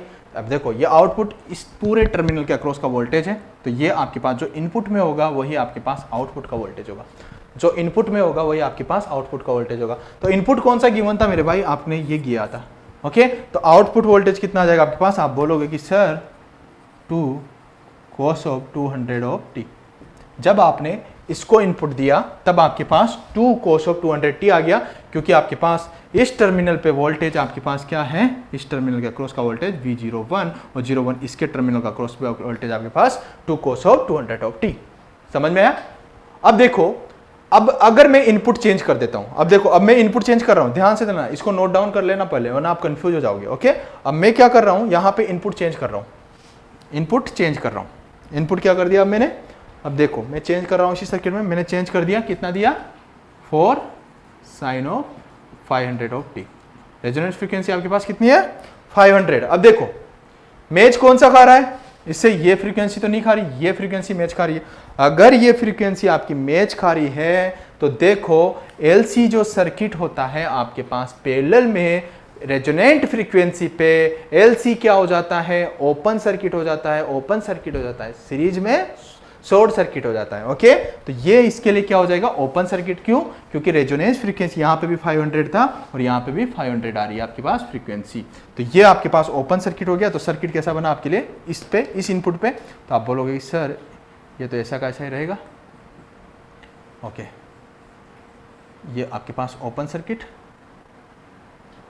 This is output two, superposition से किया ना आपने, 4 sin, एक एक इनपुट ही तो देना पड़ेगा आपको, फ्रीक्वेंसी चेंज है तो सुपरपोजिशन से लगाओगे। ओके, तो आउटपुट क्या हो गया? देखो ये ओपन सर्किट, इस टर्मिनल के अक्रॉस का वोल्टेज ओपन सर्किट है, करंट तो 0 है ना, तो ये बताओ जो यहाँ पे इनपुट होगा, करंट 0 है तो जो यहाँ पे इनपुट होगा वही तो आपके पास आउटपुट वोल्टेज होगा। तो आपके पास आउटपुट कितना हो गया? आप बोलोगे कि सर 4 sin 500 ऑफ t।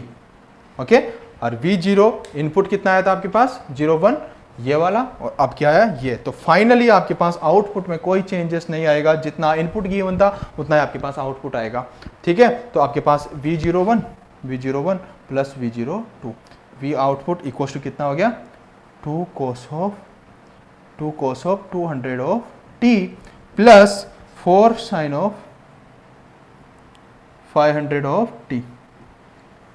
ये आपके पास आंसर हो गया। समझ में आया? तो इस तरीके से आप रेजोनेंस फ्रीक्वेंसी चेक कर लिया करो, ठीक है। ये फ्रीक्वेंसी यहाँ की मैच खाती है तो वो रेजोनेंस सर्किट में, वो वाला सर्किट आपका रेजोनेंस है। लेकिन आप ये भी पूछ सकते हो सर अगर रेजोनेंस फ्रीक्वेंसी दोनों मैच नहीं खाती तो कैसे क्या करते हैं? मेरे भाई फिर उस कंडीशन पे आप केवीएल लगा के पूरा का पूरा वहां का आउटपुट वोल्टेज निकालते एक फ्रीक्वेंसी में। सबसे पहले इसके लिए निकालते, फिर सेकंड वाले के लिए निकालते, केवीएल लगा के करंट फाइंड आउट करके वहां पे केवीएल अप्लाई करके आप वहां पे वोल्टेज फाइंड आउट करते, ओके। लेकिन अगर रेजोनेंस फ्रीक्वेंसी मैच खा रही है तो आपको ऐसे ही करना है, ओके। तो रेजोनेंस फ्रीक्वेंसी जरूर चेक कर लिया करो, ओके। तो हमारा आज एसी पार्ट कंप्लीट होता है, प्रॉपर्ली हमने एसी पार्ट कंप्लीट कर लिया है। अगर सेशन अच्छा लगा हो तो लाइक एंड कमेंट करना मत भूलना और सभी बच्चों के पास इस सेशन को पहुंचाना, शेयर जरूर कर देना, ओके। तो अब नेक्स्ट सेशन में होगा हमारा ट्रांजिएंट स्टार्ट, जिसमें बच्चों को सबसे ज्यादा प्रॉब्लम होती है, लेकिन आपकी प्रॉब्लम को अब हम आसान करेंगे, okay. Thank you and take care and love you all.